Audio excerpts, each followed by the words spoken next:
up to another one and same old story on repeat. Lines are drawn across the water, no solid ground beneath my feet. Every voice is getting louder, but no one's listening at all. Feels like we're just drifting farther and farther, watching everything fall. SOS, somebody come and save me from the insanity. I know, we put ourselves on this road, but I want to go back home. SOS, somebody please provide me just a little stability. My knees can't take too much more of the shaking. I'm breaking. Promises like broken anchors pulling every ship off course. 'Cause speaking over people, but what are we fighting for? But I still have to believe in something so lost back then inside the flame. If we stop tearing at each other, then maybe, oh maybe, something will change. SOS, somebody come and save me from insanity. I know, we put ourselves on this road, but I want to go back home. SOS, somebody please provide me just a little stability. My knees can't take too much more of the shaking. I'm breaking.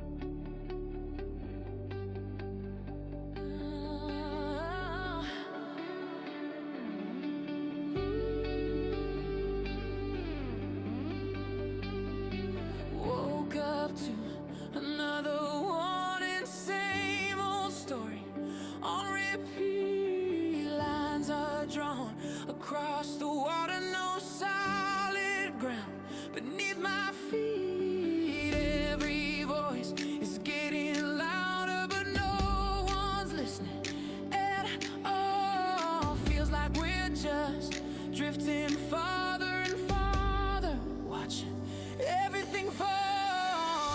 SOS, somebody come and save me from the insanity. I know, we put ourselves on this road, but I want to go back home. SOS, somebody please provide me just a little stability. My knees can't take too much more of the shaking. I'm breaking. Promises like broken anchors pulling every Good evening, everybody. Hello, everybody. I hope you're well, and thank you for joining us on SOS Live. Josh, I believe this is our fourth Or video that we've done. Neither here nor there, but thank y'all for joining us, and happy St. Patrick's Day. is it St. Patrick's Day today? I think so. I don't have any idea. I think today is St. Patrick's Day. Let's see. That's kind of cool. Yeah, I saw that there was a... no, today is not St. Patrick's Day. Dang it. The 17th, so 3 days from now. I thought I saw something on the TV talking about a parade that they were doing. Oh, I was thinking that'd be really cool. Yeah. Go. Well, happy early St. Patrick's Day. Happy early St. Patrick's Day. Folks, we got a lot to cover. Of course, there's no dull day nowadays. It seems Ever. like, yeah. Seems like there's always something exciting. Maybe exciting is not the best word for it, but something something's happening. Proper that's word, keeping but it is a word. It is a word. That The crisis continues. Every There you day is go. a new crisis. So let's get into it. I wanted to give everybody an update on kind of what's been going on with the Iran conflict. Of course, there's all sorts of news out there. There's a lot of misinformation, some of which is unfortunately coming from our own administration. But neither here nor there. I kind of first wanted to start off by talking about the U.S. military aircraft that crashed over Iraq, and we lost six soldiers in that, and so our heart goes out to their families, and we certainly thank them for their service. That's was terrible news, and from what we understand, it wasn't an aircraft that was shot down in some sort of targeted attack or anything like that. From what we know, not sure exactly what happened, but I heard it was a collision, maybe. there were two apparently aircraft refueling aircraft that were involved in this. I believe one landed safely, the other did not. Oh, geez. And so it might have been a collision. I'm not sure. But we certainly wanted to, Hearts go out. hearts go Yeah. out. I mean, any day that we lose a U.S. Service member is a solemn day. And so we thank them for their service and their sacrifice. And we thank all the troops that are involved in the region, in the Middle East. We thank you for your service and your sacrifice as well. I was just talking to Josh, and one thing that, in an effort to keep people up to speed and point out inconsistencies, one thing that I wanted to always make sure to be careful of is to come across as though this is, the United States is involved in a conflict that I don't want to see us prevail in. Right. I would certainly have liked to not see us be involved at this level, but we are involved. Yeah. And while I think that In it to win it. Yeah. we got it, Yeah. we have to be. I mean, Yeah. I was listening to a gentleman, Robert Pape, who is he's been looking at a lot of these issues for a very long time, as far as kind of game planning, what war with Iran would look like. And one of the things that he spoke about here recently was this idea of trying to figure out what are the motivations, or not so much the motivations, but what does Trump want to get out of this? Right. And I think much like, anybody, the president has to be concerned about his legacy. Right. I have to believe that he doesn't want, now that we're involved, to leave a region in complete chaos and have that be, what he's remembered for. Or our partners over there in worse shape than what they were, Yeah, that's exactly right. I spoke on one of our episodes about this trip that I had taken to Jordan, or took to Jordan, and during the Syrian civil war. And one of the things that the Jordanians were really concerned about throughout that conflict was what the impact was going to be on their country, being that they're a neighbor in the Middle East, and how dramatically their tourism industry had been impacted by a lot of the chaos in a number of things. Jordan has a lot of tourists, huh? I didn't even know people went there for. Oh, it's an incredible. I mean, you got Wadi Rum, which is where they filmed the movie. I believe, what was it, The Martian? Where the guys on Mars. Never thought. Yeah. Oh, it's this vast desert that. I know you said it was super cool there. It kind of made me want to go. Well, it's not cheap to get to, but Yeah.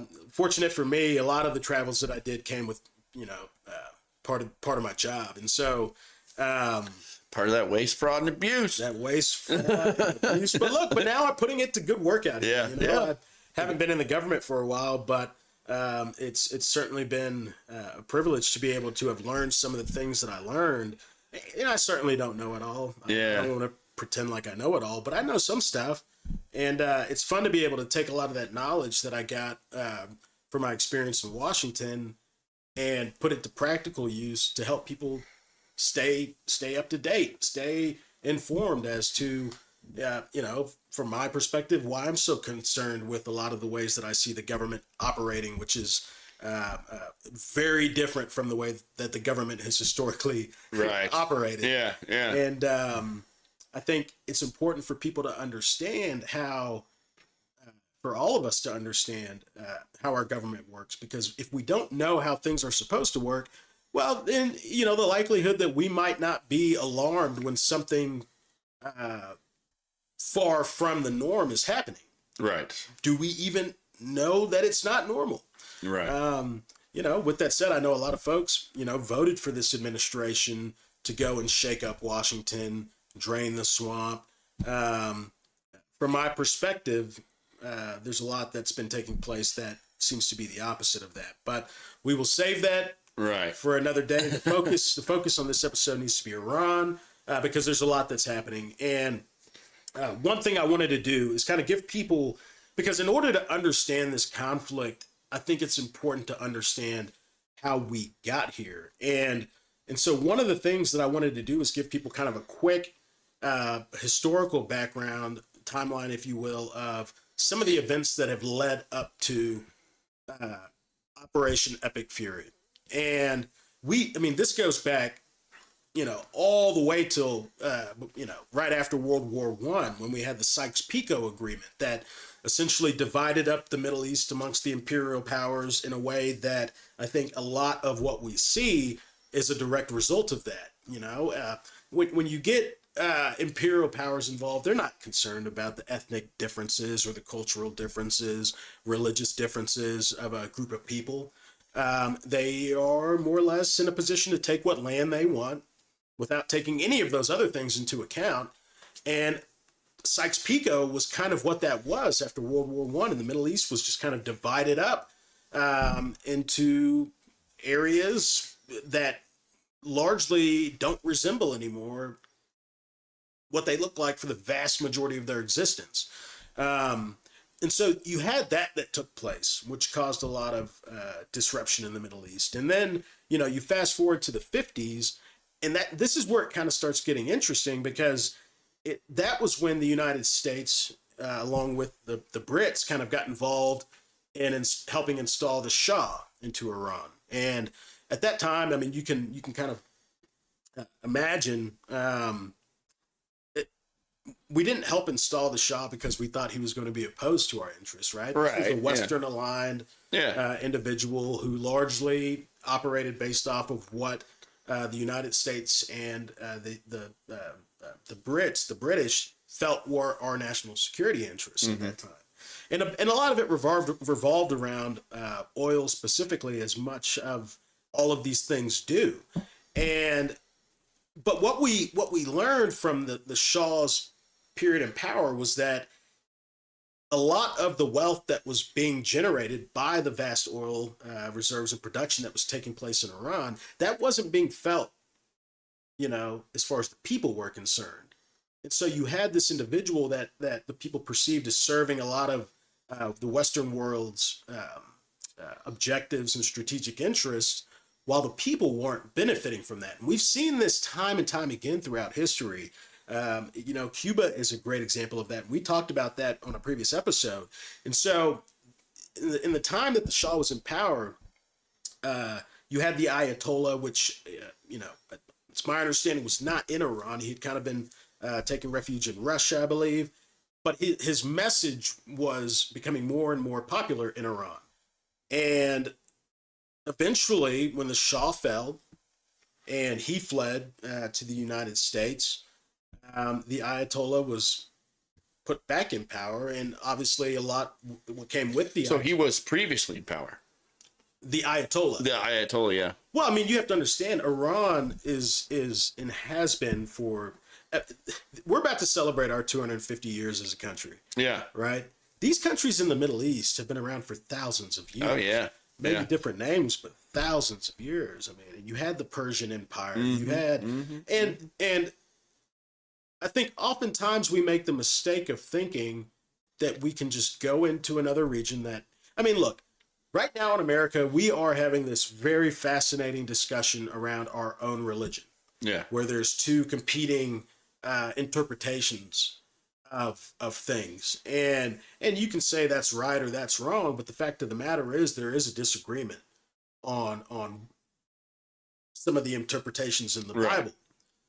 Now, if we're disagreeing as to what our own religion is saying or commanding of us, what makes us think then that we have the ability, and I think the right word is the audacity, to go into another incredibly complex region like the Middle East,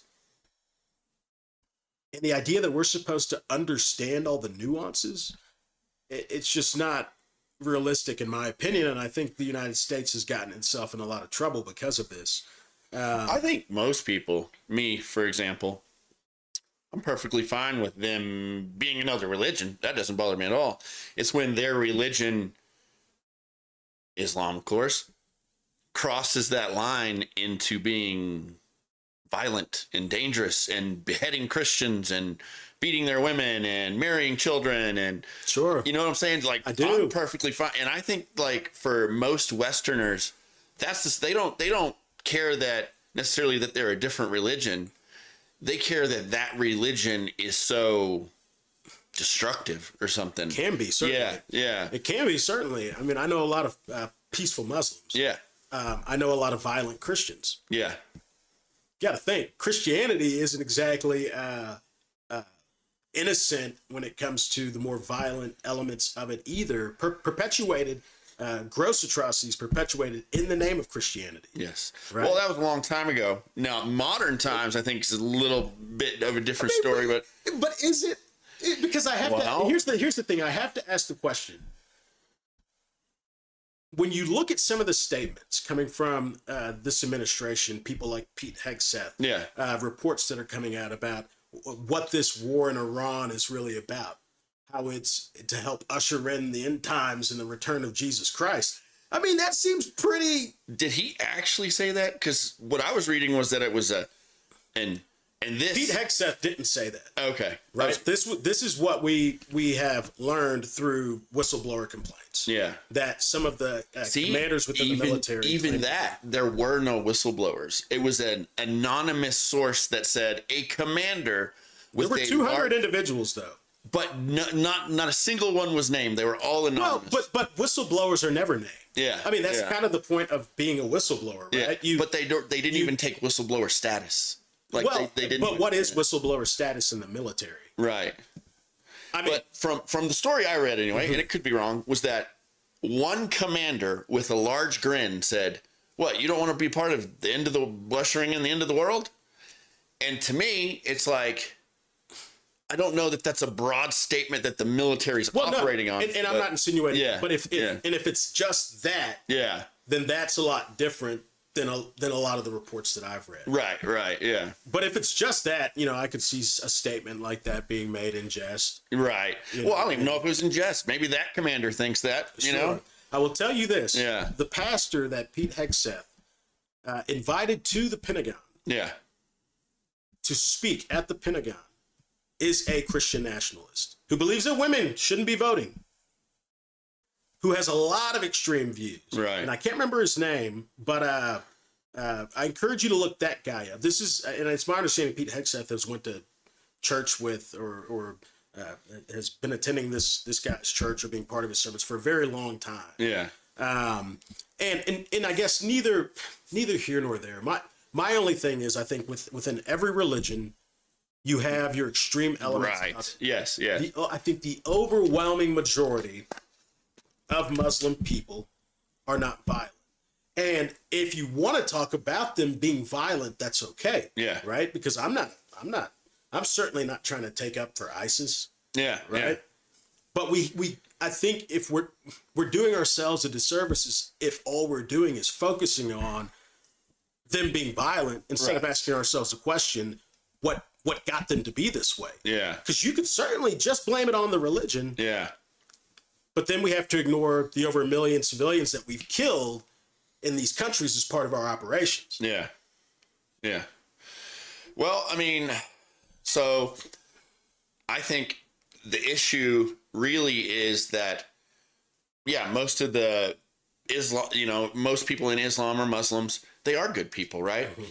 But the guys who are in charge are the ones that are the extremists. The ones who want to put out, kill the infidels and chop off heads and all that. I think that's my only problem. I'm like, I'm perfectly fine with him. Like, I'm sure, like, there's ways you can interpret stuff, in everyone's religion that seem and come off violent. But I think, to me, the guys that are in charge, when they literally come out and say, like, they put out a broadcast on Iranian media, if you come out and you talk, you say any words against this regime, we will snatch you by the collar and silence you.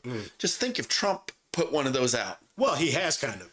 That was, I mean, they will kill you. Yeah, and I'm not saying that Trump will kill us. Yeah, right? But I think what this gets back to is the fact that you have an oppressive regime in Iran. Yes. And the way you continue to maintain power in an oppressive regime is through intimidation. Yeah. But if we understand that, I don't really see what is, and I'm not comparing Trump to being the Ayatollah. Yeah. But what I'm saying is that this administration is doing and acting in an oppressive way. If you're a journalist, But we're allowed to say whatever we want. Without being killed, Here's the thing. We are certainly right now. Yeah. And I'm not saying it's going to lead to people being killed. But when you see the president of the United States who's going after journalists, Yeah. critics, Supreme Court justices, all of which are getting death threats because of him. Right. I mean, that's not okay either. Right. And here's the deal, right? Like I saw recently North Korea put out a statement in response to our actions in Iran that made North Korea seem somewhat logical when we know they're not. Yeah. But we've now put ourselves in a position to where we no longer are the standard bearers. Right. We can certainly act like we are, but the rest of the world is looking at us like we're hypocrites. Right. And if we're going to be the country that says we oppose these things for these moral reasons, then we can't be the same country that then goes and blows up a school in Iran, killing 160 or 170 young girls, and then our president lies about it. Not just lies about it, but then he blames it on the Iranian regime. Now, you and I both know Iran does not have Tomahawk missiles. Right. We know it was a Tomahawk missile, or at least that's what all the evidence suggests. By the video that was just so happened to be trained on that school, sitting on a tripod as it was exploded. Well, look, I will say Yeah. this. I mean, the way I think of it is, Then why not just deny it? I agree. Because here's the thing. Yeah. Our military is the military. Yeah. If it wasn't us, we would know it. Right. Yeah. So why not just deny it then, instead Yeah. of saying we're investigating it? Right. Yeah. Yeah. No, I agree with that. Members of Congress And who have been briefed on and this. I mean, and it's kind of heartless to say, but it's like also, in war there are like casualties that you didn't intend, which are terrible, and I think it's terrible that happened. You know what I'm saying? For sure, right? Yeah. And it's not lost on me that there Yeah. are casualties. Yeah. But when you have the Secretary of Defense during a press gathering say we're no longer going to abide by stupid rules of engagement, Right.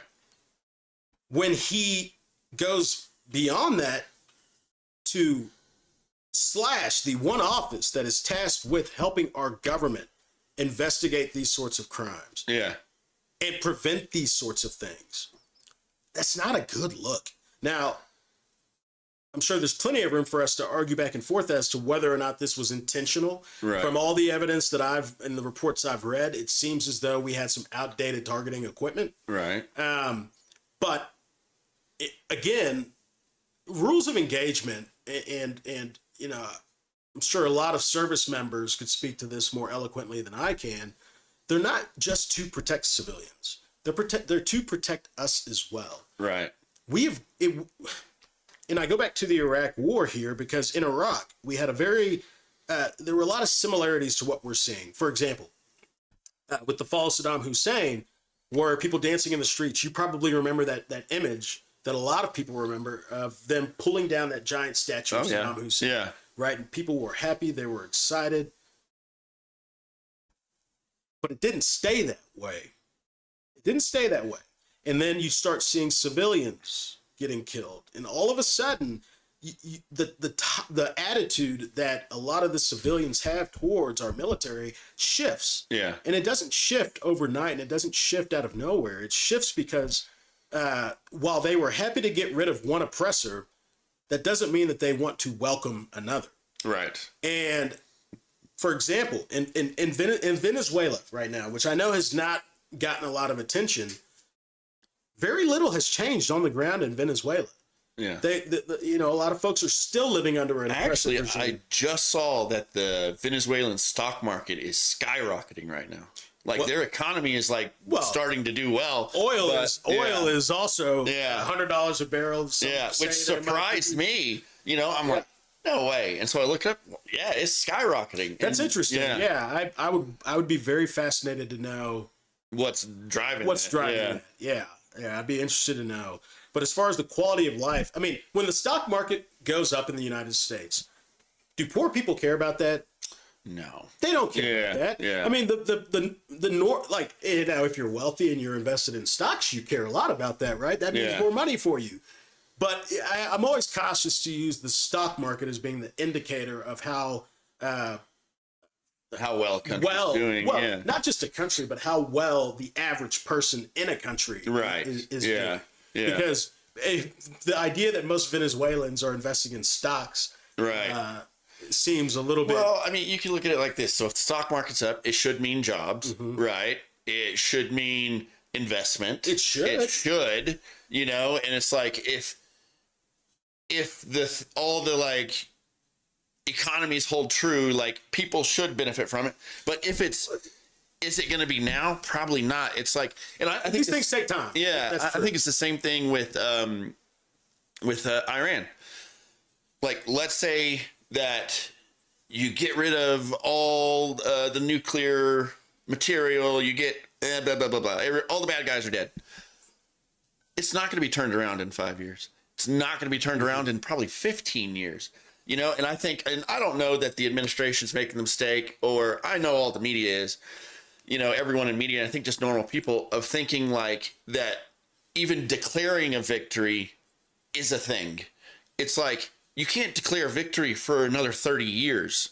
You know what I'm saying? I'm not saying that it needs to last that long. Right. But you don't know if like this, like getting rid of these bad guys isn't going to usher in a new bad guy, you know, and I whatever. think that's the danger. Yeah. Because the president is out touting this as though this is a conflict that's already won. Right. The classic, you know, George Bush cruising in on the propaganda, mission accomplished. Yeah. It's like, man, have we learned nothing? Now, here's what I will say.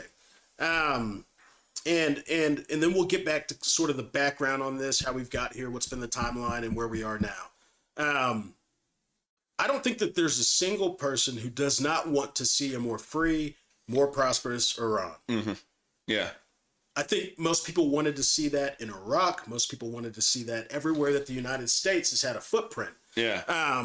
But in order, I think, to get to that point, you have to be realistic. You have to have very clear goals and objectives. You have to be transparent with the American people. Because when you're not transparent with the American people and a war starts dragging out longer and longer and longer, more coffins are getting sent back to America in larger numbers, Americans are going to start asking the question, what are we doing this for? And you risk losing the popular support, which this war was already at the bottom of,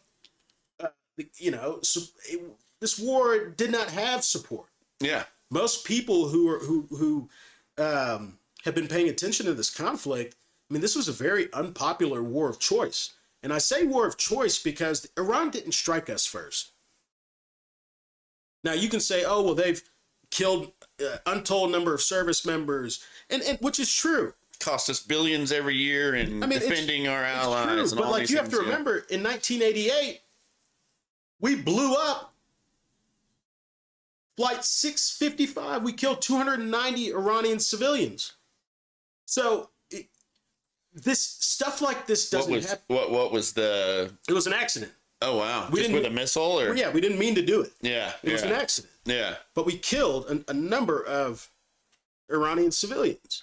Like, conflicts like this don't just happen overnight. right. Which is why I think the historical background of this is important, because the United States has been meddling in Iran for a very long time, and the genesis, when you really break it down on a simple level, it all goes back to energy, specifically for oil. Sure. Yeah. And we have been meddling for a very long time. Now here's an interesting fact. Speaking of oil, Please. 90% of China's oil comes from Iran. Mm-hmm. You know why Japan attacked Pearl Harbor? Well, I know that we were strangling them. We should cut off their oil Yes. supply. Yeah, it was a full on, and that's exactly right. Yeah.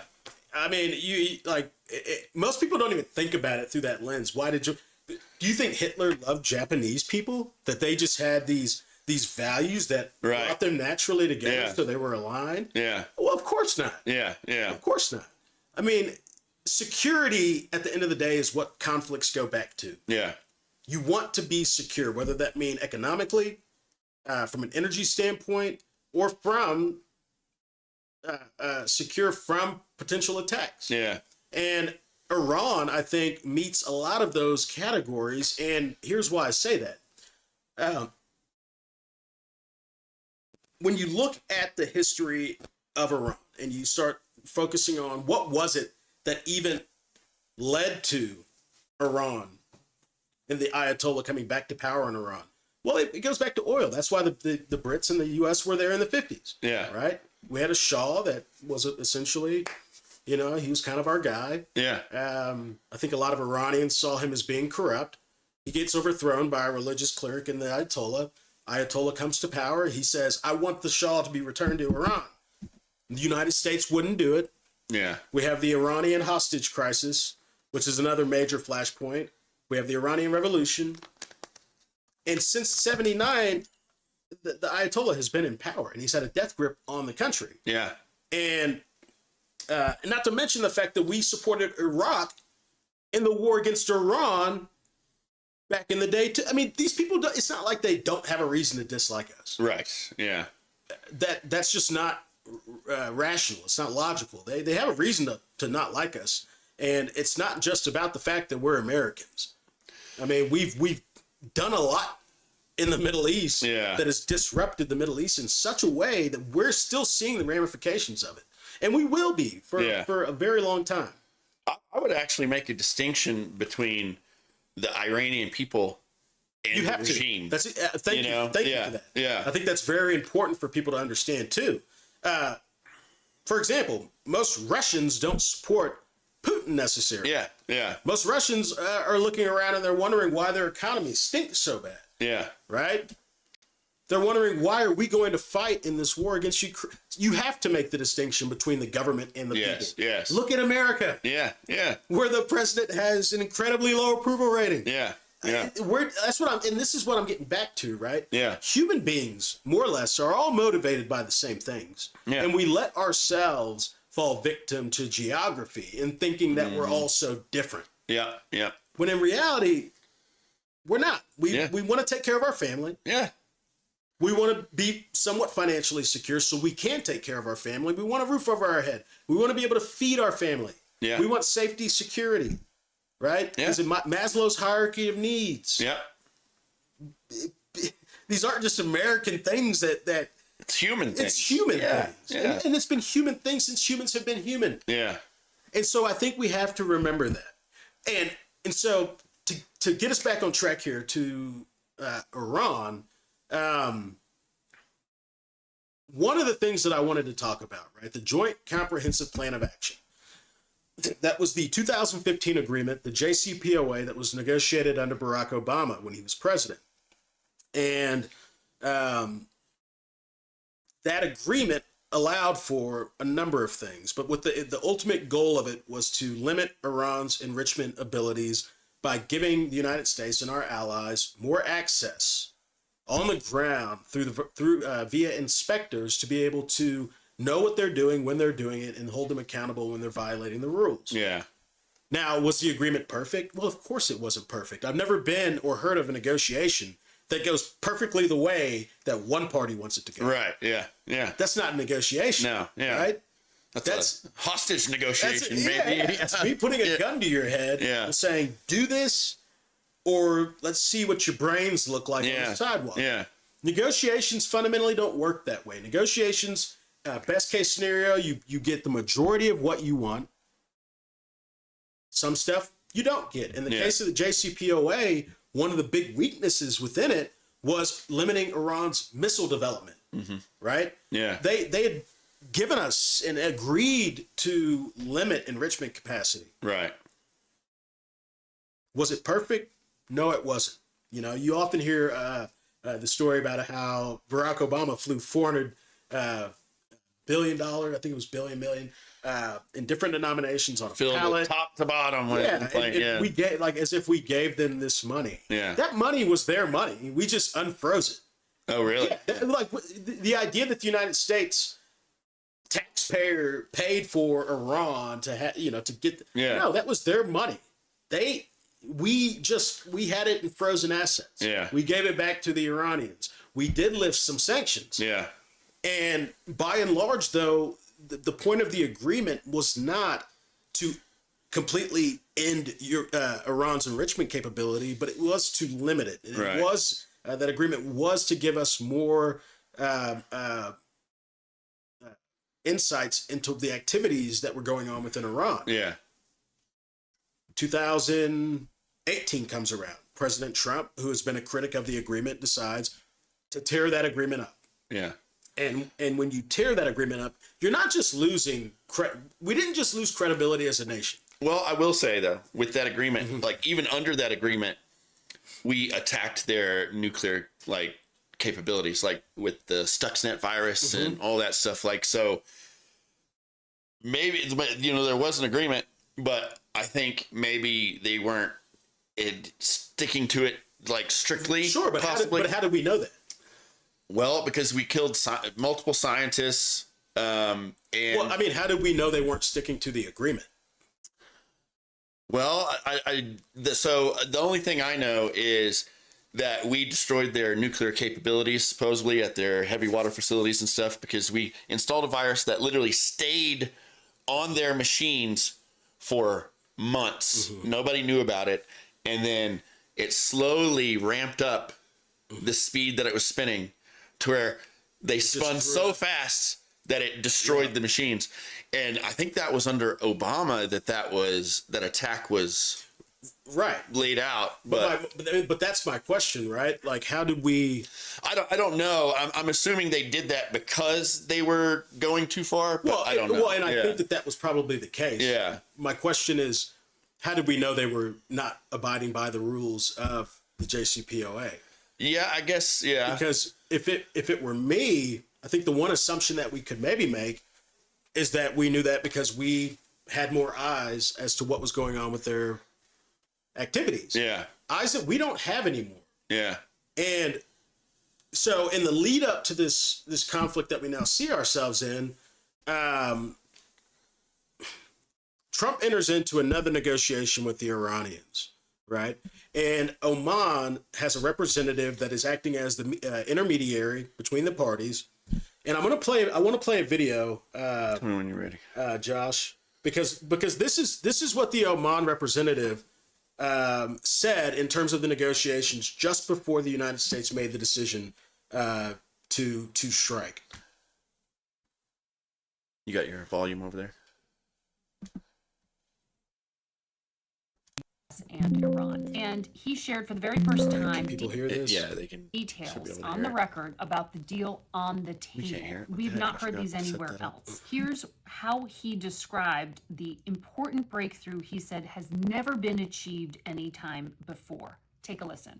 What has Iran agreed to you that they have never done before? Again, Can you this give is us any- Oman's the representative most directly involved in important the talks. achievement, I believe, is the agreement that Iran will never ever have a nuclear material that will create a bomb. This is, I think, a big achievement. This is something that is not in the old deal that was negotiated during President Obama's time. This is something completely new. It really makes the enrichment argument less relevant. Okay, so I'm going to pause it real quickly because what he's essentially saying is that the agreement that they were working towards before we struck Iran was better than the JCPOA. Trump's big thing has always been, I can negotiate a better agreement. Yeah. Right? That was. I mean, you're talking about the guy he's the art of the deal dude. Yeah. Right? Like his whole thing was about being able to be a stronger negotiator. Okay. So now here we have a situation where the Oman representative. Wait, hold on. It's brain blast. Sure. Okay. So we were talking about leverage in negotiations. Mm-hmm. Just think of how much leverage he has now in a negotiation. They're not going to negotiate with Yeah. you. Like, you don't have any leverage now. Yeah. You've entered now twice with the United States, or 3 times, into good faith negotiations to come to an agreement. All 3 times we have violated it. So you don't think that he has more leverage now that they have no Navy, no missile launch capability? Let me tell you what Iran has. Yeah. Right? If we had the negotiation, and I think there was even a report that came out not a few days ago, where Trump was saying, "Oh, they want to talk to us, they want to negotiate," and the Iranians are saying, "No, we don't. We're done with negotiating." Yeah. That's not to say that there might not be some sort of agreement that comes out of this. Right. But I think the Iranians right now, and again, Ayatollah Khamenei, as we were talking about earlier, Josh, had issued 2 fatwas, religious orders against, and essentially saying, we will not develop a nuclear weapon. Yeah. 2 fatwas. We kill Ayatollah Khamenei. And I say we, the Israelis killed Ayatollah Khamenei. It was an Israeli bomb that killed Ayatollah Khamenei, and it was an Israeli bomb that killed everybody he was with. When did he release that fatwa? I'd have to look. I could probably Google it real quick. The conversation right now, though, focuses more on what is his son going to do. Right, yeah. So let's. Oh, was that February 28th? March 1st, 2026. March 1st. Although here, let me click on this because that doesn't make any sense. At that point, we would have already struck them.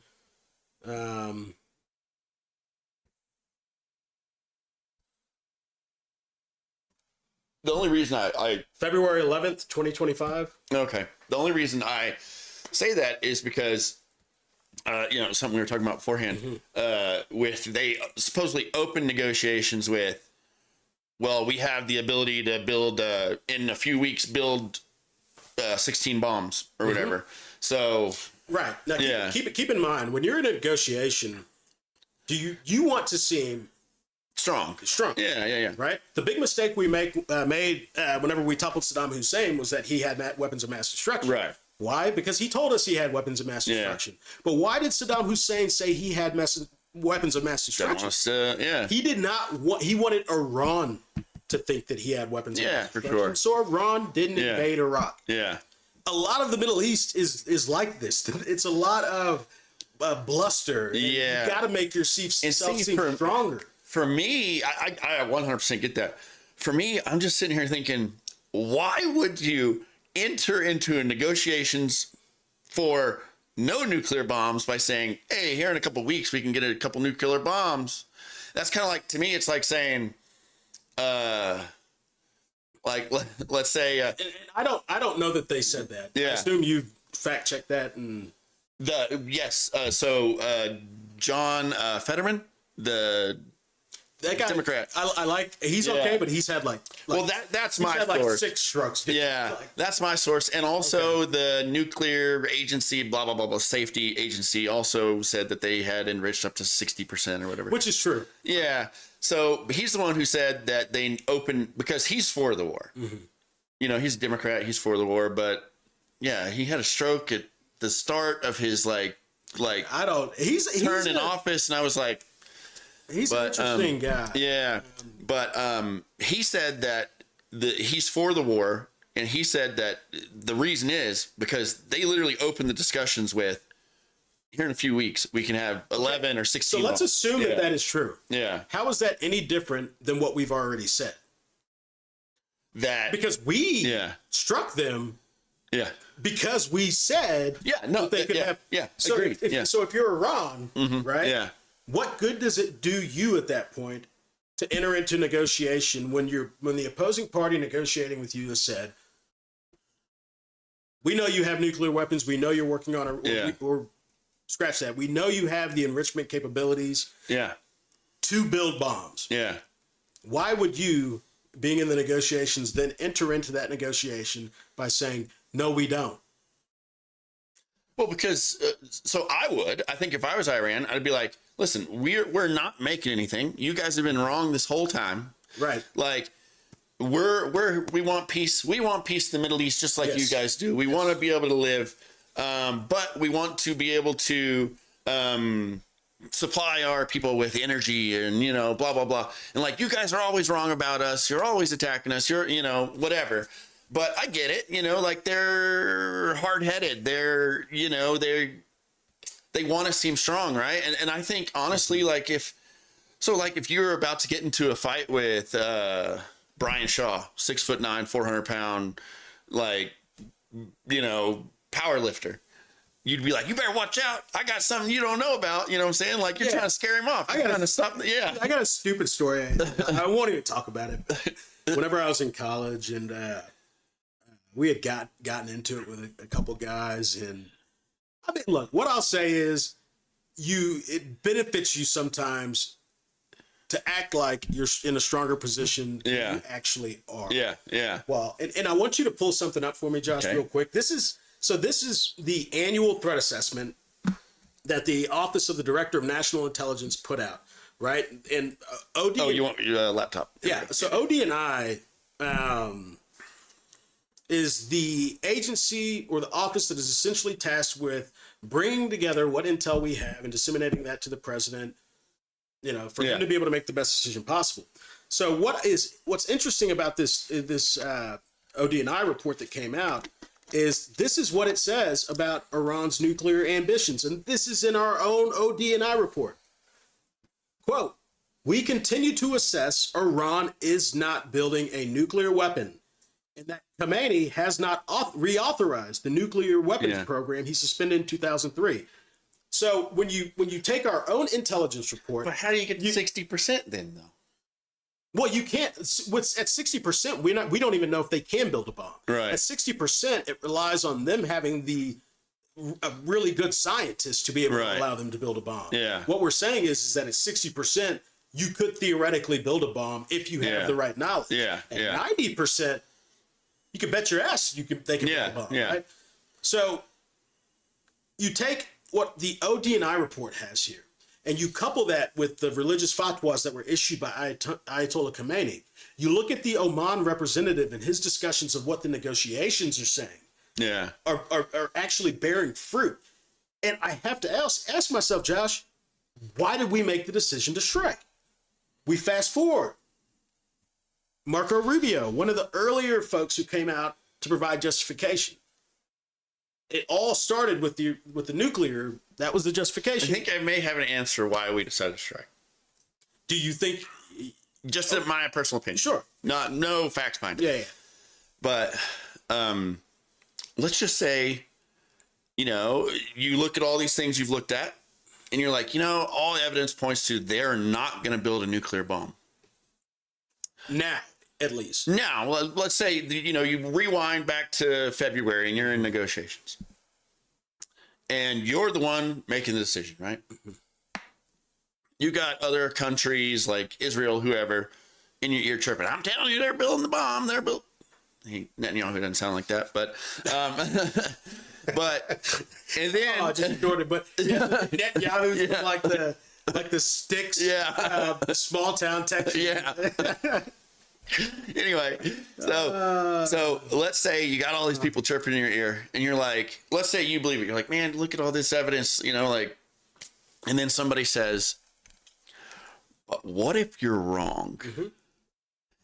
And to me, what if I'm wrong and one of my allies gets hit with a nuke, or they, whatever, or they hit, God forbid, the US or whoever with a nuke. It's like, what if you're wrong? And it's like, and then it's like the evidence stacks up. It's like, okay, well, they have lied. They have done this. They have, it's like that. Well, they say they're not, but we know they are. And it's like, well, okay, is there more evidence?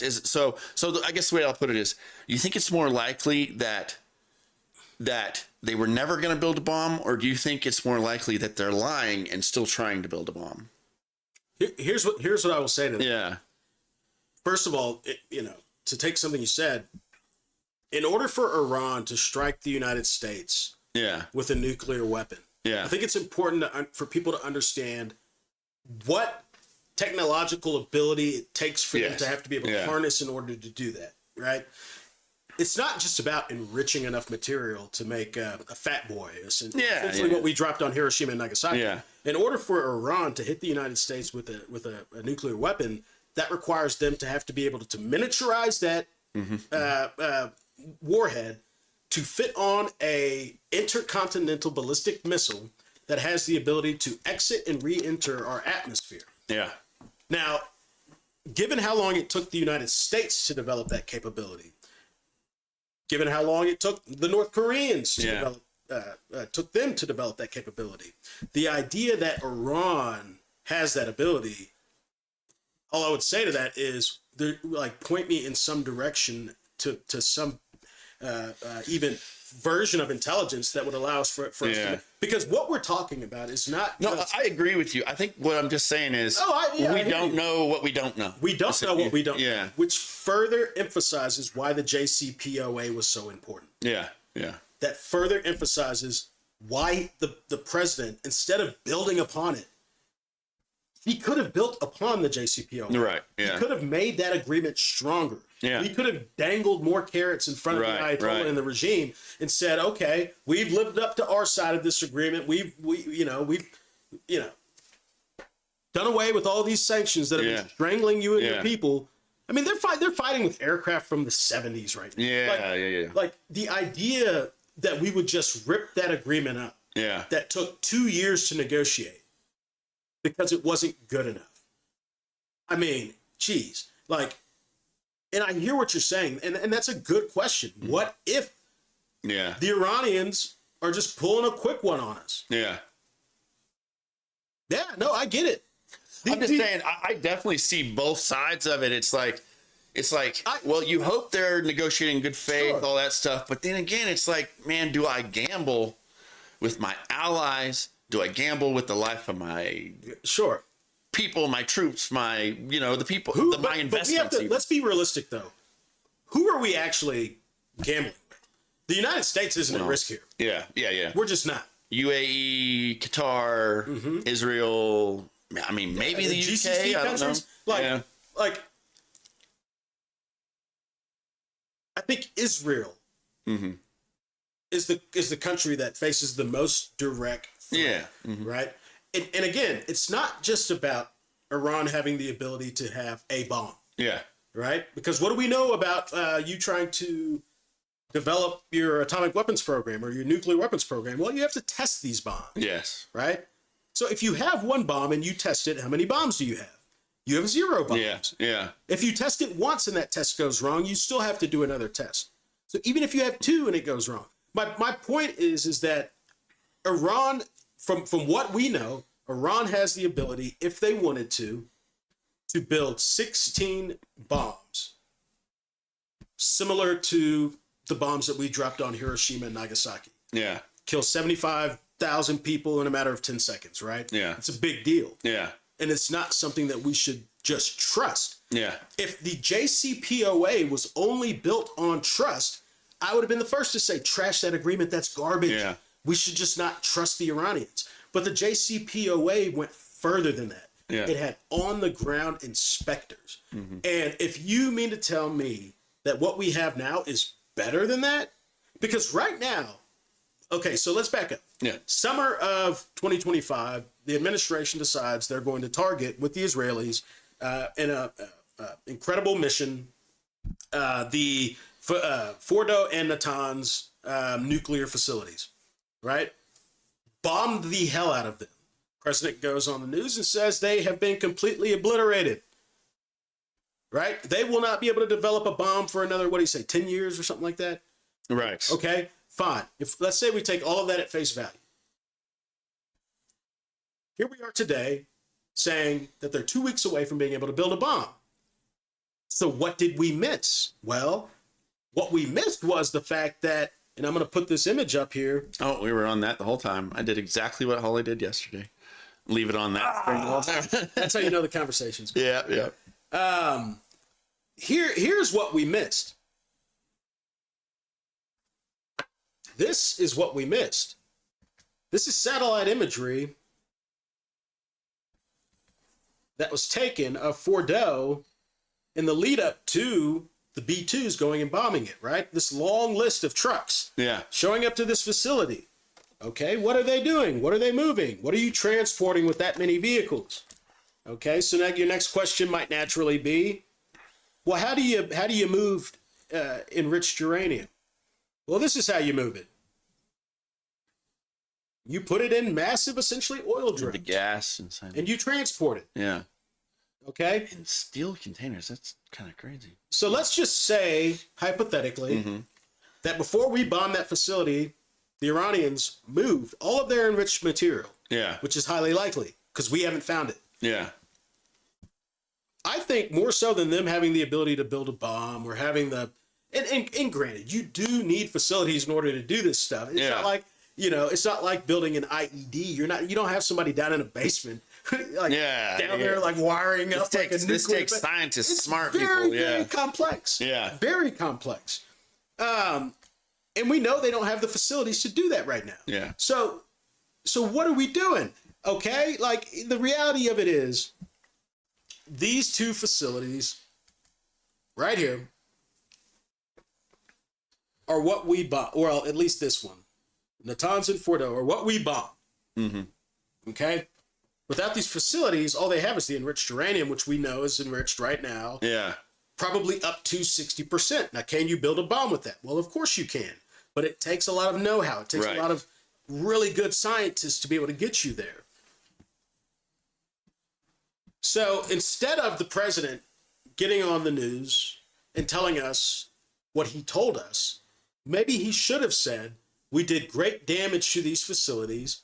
We have set Iran's nuclear program back a number of years, but we did not completely destroy it. They still have the ability to enrich uranium, or they still have enriched uranium. And with that enriched uranium, they have the ability to build a bomb of sorts. Is it a bomb that can threaten the United States? No, it is not. Yeah. Is it a bomb that could threaten allies in the region? Well, yes, it is. Yeah. Okay. What's fascinating about all of this is none of it was communicated. This attack, none of this was communicated to our allies. Yeah. None of it. Yeah. They were taken back, caught off guard just as much as everybody else was. Yeah. So if the truth is that they're now 2 weeks away from developing this, why would we not share that intelligence with our allies in the region? Why would we just make this decision with Netanyahu Yeah. to strike Iran in this way, killing the supreme leader during the month of Ramadan, killing every one of the 50 senior leaders that could have replaced him, to only be left with the person in charge now, Right, Mustafa right. Khamenei, Yeah. his son, who is much more likely to actually develop a nuclear weapon than his father was. Right. His father, who had issued 2 fatwas against building a nuclear weapon. The son, who's more closely aligned and almost hand-chosen by the IRGC than his father was. Yeah. Or unlike his father, who, yes, was able to wield and have influence and power over the IRGC. But this guy who, right now we don't really know if he's alive or dead. What we know is that He appears to have been alive. Pete Hegseth Yeah. was on the television the other day talking about the fact that they believe he's alive, but they believe he's disfigured. But here we are. We've killed this guy's father. We've killed this guy's wife, and we've disfigured him. Yeah, yeah. The He's idea upset. that they're now going to just negotiate with us. Right. And what's the goal here for him? His main goal is to make this war make it hurt America as much as he possibly can. He knows he can't do that through military means. Yeah. So he's going to do it economically. He's going to do it politically.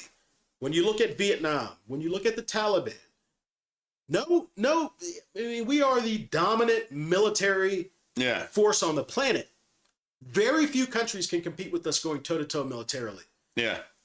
Countries like Iran, countries like Vietnam, and the Taliban in Afghanistan, what they've learned is something different. What they've learned is how to fight the political Yeah. side of this war. Get the certain Americans on their side. Well, yeah. Not necessarily get Americans on their side, but make Americans so frustrated with the lack of progress in a war that is now extended beyond the time period Yeah. you told us it was going to. It's costing us much more than you told us it was going to. Yeah. And more Americans are now dead than you told us there was going to be. Right. That's the politics of this. We're entering into an election year this year. And we have a president that said that we've already won this war, yet the Strait of Hormuz continues to remain closed. He says that this might last 4 to 6 weeks. Which is interesting about the Strait of Hormuz. Sure. They say that Iranian ships are still getting through. So ask yourself the question, Mm-hmm. what does closed mean to you? Does it mean that no ships get through or that no ships want to go through? Yeah, exactly. So here's my thinking on it. So Sure. obviously they know where the mines are because they supposedly put out mines and they, whatever. I'm like, why can't we just watch what path they drive down? Like, But is then it- we know there's no mines there. But you have to remember this, right? Yeah. What we found out was that the Russians were providing intelligence to the Iranians Yeah. as far as the ability to have better targets Yeah. to hit. Okay, Well, I heard a rumor that is that like substantiated? that's absolutely true. Yeah, yeah. And it's not a shock. We do the same thing. We do the same thing with the Ukrainians in Yeah. the war against Russia. Yeah. So it's not like this is something they're doing that we haven't done. Yeah. Yeah. Right? This is just what it is. Now, you have to ask yourself, okay, so what type of targets then? Because Mustafa Khamenei has made it very clear what his goal is. Keep the Strait of Hormuz closed. Yeah. That's what he wants. That is what their goal is. Because if they're able to keep it closed, the economic, globally, by the way, economic consequences of that are going to be so severe that we're going to wish we never made this decision. Well, so I think also the UK, who is, in my opinion, maybe compromised by Muslim. This is a theory, by the way. Yes, yeah, a theory. They also want the Strait of Hormuz to close because, I haven't seen that. well, here's why: Lloyd's of London insures 80% of all ships that go through there. Lloyd's of London pulled all their policies. They say, well, we'll no longer insure a ship that goes through the Strait of Hormuz. Okay, so I get that angle. Yeah, yeah. But do you think that's because they want the Strait of Hormuz to be closed, or do you think it's more so because they're concerned that their involvement, which would, Yeah. I mean, there are many ways you can be involved in a conflict. Yeah, Right yeah. now, there are 20 countries involved in this conflict. Yeah. Given the high number of Muslims within that country, do you think that them wanting this, They don't want to be seen as like a partner to it. well, I essentially. mean, not just, but you have to also keep in mind, Keir Starmer, like him and Trump have been going toe to toe Yeah. over this deal, right? Like the UK said that they were going to send ships to the region to help, and Trump said, "Don't worry about it. The war's already won." Yeah. Right? He's made numerous comments about their role in World War II Yeah. and that he had to walk back. I mean, our Yeah. relationship with our special relationship, as we call it, is becoming less and less special under this administration. Well, the UK is And- less and less UK like too in a Well, way, look, but and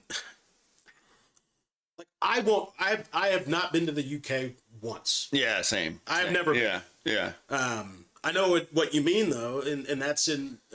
I believe like a lot of the way people talk about it. Yeah. Oh, it's been Islamized and. Well, Like, I don't know any of these the things. one thing, like I said, I'm all for people being about their religion, but the one thing that got me was that last year there was 12,000 people arrested for thought crimes, literally just posting on social media. Social media posts got them arrested. Yeah, you know what's Like that is not something that like me as an American, I can get behind at all. You know? But Josh, I have to say, Yeah. again, I have to say, man, we're not far from that ourselves. You go back and you look at the presidential memorandum that got put out last September. Yeah. And what you realize very quickly is this administration can target Americans for pretty much anything. I mean, Oh, for sure. We Yeah. just saw 2 Americans get shot in Minneapolis. We can Yeah. argue about why it happened. Yeah. The fact of the matter is, I think you and me can say they were not domestic terrorists. Oh, well, yeah, for sure. Yeah. Yet that's how they were labeled. Yeah. Look, we can criticize other governments all we want about the problems that they have going Yeah. on back in their countries. Yeah. But man, the struggle I'm having is getting people in America to wake up and realize this stuff is happening here, right? Oh, no, yeah, I agree. Yeah. Is it terrible that like people could get arrested for exercising what we call First Amendment. freedom of- Yeah. Of course it is. Yeah. Yet we just had a college student who almost got deported because she wrote an article that the president didn't like. Like, if it's going to be terrible over there, then we damn sure should make it terrible everywhere. Right. Right? I'm not in a position to do that because I see what's happening in this country. Yeah. So, like, is it bad that it's happening over And there? see, me personally, I feel like the only platforms that you can actually speak your mind on are right-wing platforms. Like Rumble, What is a left-wing platform? I don't even know. Like, Blue Sky, Okay. YouTube, anything owned by Google, Facebook.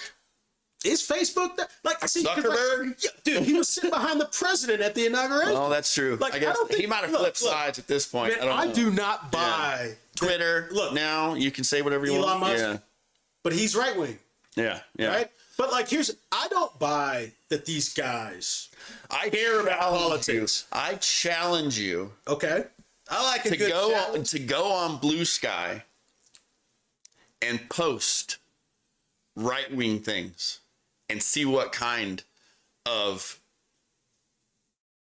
treatment you get, not from just Well, the people on there, sure. but also from the people who run it.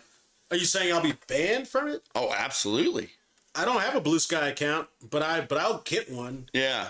I'm just saying, Just just there. to test. I will test it. Yeah. Here's the way I look at a lot of these platforms. Yeah. These are guys that don't care about politics. Yeah. No, I don't think any of them care about politics. Yeah. I think they all of these tech billionaires care about power. Oh, for They sure. care about money. They Yeah. care about their bottom line. Like, how else do you explain Jeff Bezos and Mark Yeah. Zuckerberg Yeah. and Facebook, Mark Zuckerberg, Peter Thiel and Peter- all. Yeah. like, how do you explain them sitting behind the president of the United? Like, they don't align with this dude. He's Yeah. the dude in power. So Yeah. they're going to deal with it. Yeah. Same way they dealt with Obama. I almost did it again. Biden. Oh, Biden. It's fine. Everyone knows. Same way that they had to Yeah. deal with Biden. Yeah. Like, these guys, and if there's one thing this whole process has showed me, it's that none of them care. Yes. Yeah. Oh, they care about their I'm sorry. money. Yeah. I don't think none of them actually Yeah. care about the politics.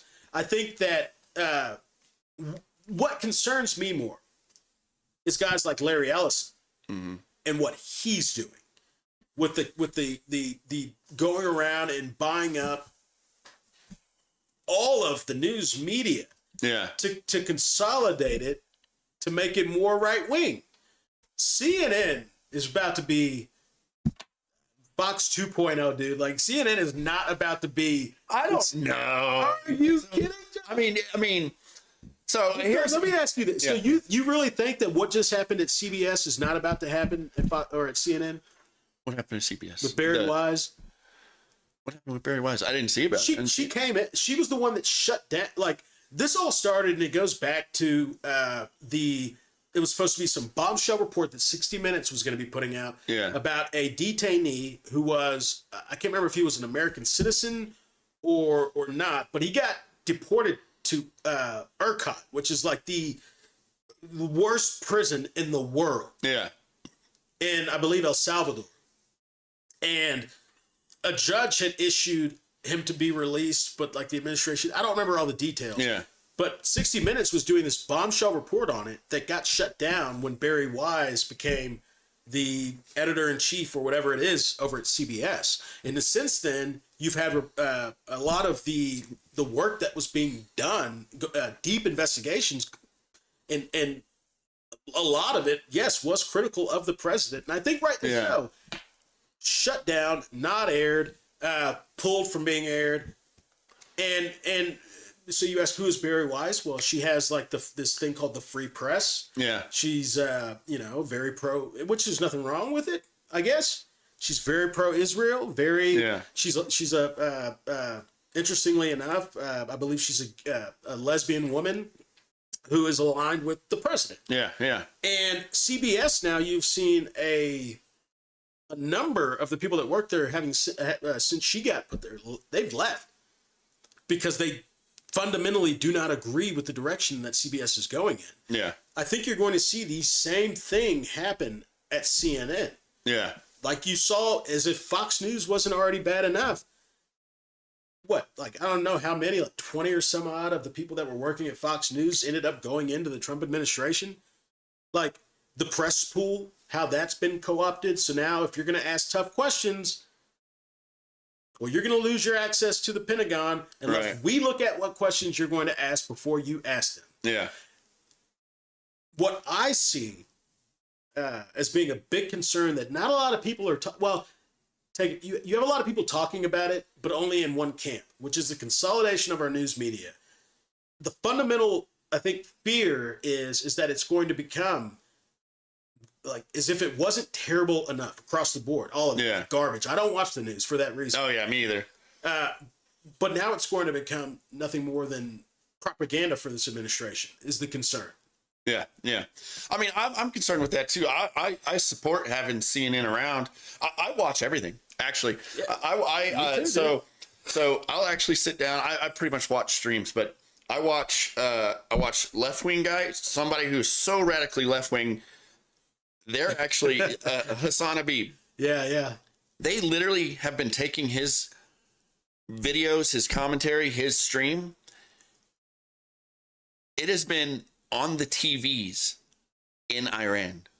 Really? Literally, wow. A U.S. streamer. Wow. The regime is using his videos. That's mind blowing. Clips from his thing. Yeah. To push their whatever, pro-Iranian regime stuff there. You know what I'm saying? Is he pro-Iranian regime? Is he actually? Bro, he was pro-Hamas for a while. I know that. Well, but that was like one of those weird, and I was never pro-Hamas, but like there was a lot of people who they viewed, at least my perspective on it was that they viewed what Israel was doing in Palestine. Well, that's just it. He hates Israel. He hates Israel. But he's far left wing. Yeah. And he hates Israel. Yeah. Which is kind of like, I don't know who's supposed to hate Israel anymore. It's like weird. It's like. Well, and for us, right? Yeah. Like, and this distinction to me is so important. There's a difference between being anti-Israel. Yeah. I'll put it into three categories. Yeah. Anti-Israel, anti-Jewish, anti-Netanyahu. Yeah. Me, like, bro, I'm not down for anti-Semitism. Yeah. That's disgusting. You shouldn't hate anyone. No. Ever. Yeah. But does that mean that I'm not going to criticize the government in Israel under Netanyahu? Yeah. No, I'm going to do that. Yeah. Because, like, first of all, if I'm going to, I am actively criticizing our own government. Yeah. Why in the world, then, should I not have the ability to criticize a foreign government that wields influence in the United States? Yeah. Like, no, I'm going to criticize that. Yeah. When the criticism is valid, I will criticize that. Yeah. Yeah. Well, it's like That doesn't mean I'm anti-Semitic. It's like Tyler Oliveras. I watch his videos sometimes. He has exposed a lot of corruption and things in a lot of different places, in a lot of different communities. He has videos ranging on everything, right? Yeah, yeah. Muslims, everyone. He does a video about a Jewish community that is living off the government, and his YouTube is taken down. And he says, that's fine. He goes out and he makes another social media post. That's fine. He goes, I still have my Patreon. Patreon used to be a platform that was deaf to everything, right? I don't even know what page. Man, I'm so. So it's basically like Is it like a Patreon is Substack, like, pretty much like. so you pay for it to see their stuff. So there's That's kind of paywall. like Substack. Yeah, I mean, so it's individually you have right. to pay to see content. Yeah. So it's kind of like OnlyFans for normal people. Yeah, like you have a paywall to see their stuff. yeah. And so they've always been like, hey, there's a paywall. You can't just access it. Like whatever they say is fine because you got to pay to see it anyway. Well, and it's really easy to avoid content. You don't Yeah, wanna see. exactly. Yeah. Like it's only the people who want to see it can see it. He's like, it's fine. I still have my Patreon. Boom. Took his Patreon too. After that one video. Yeah. And it's like, that's the type of stuff I'm not down for. Let everyone say everything. Look, You know? one of the blessings in all of this madness Yeah. is that so much has been revealed to me Yeah. that I have had my eyes open to, because people in this environment in particular feel comfortable saying whatever they want to say. Yeah. Yeah.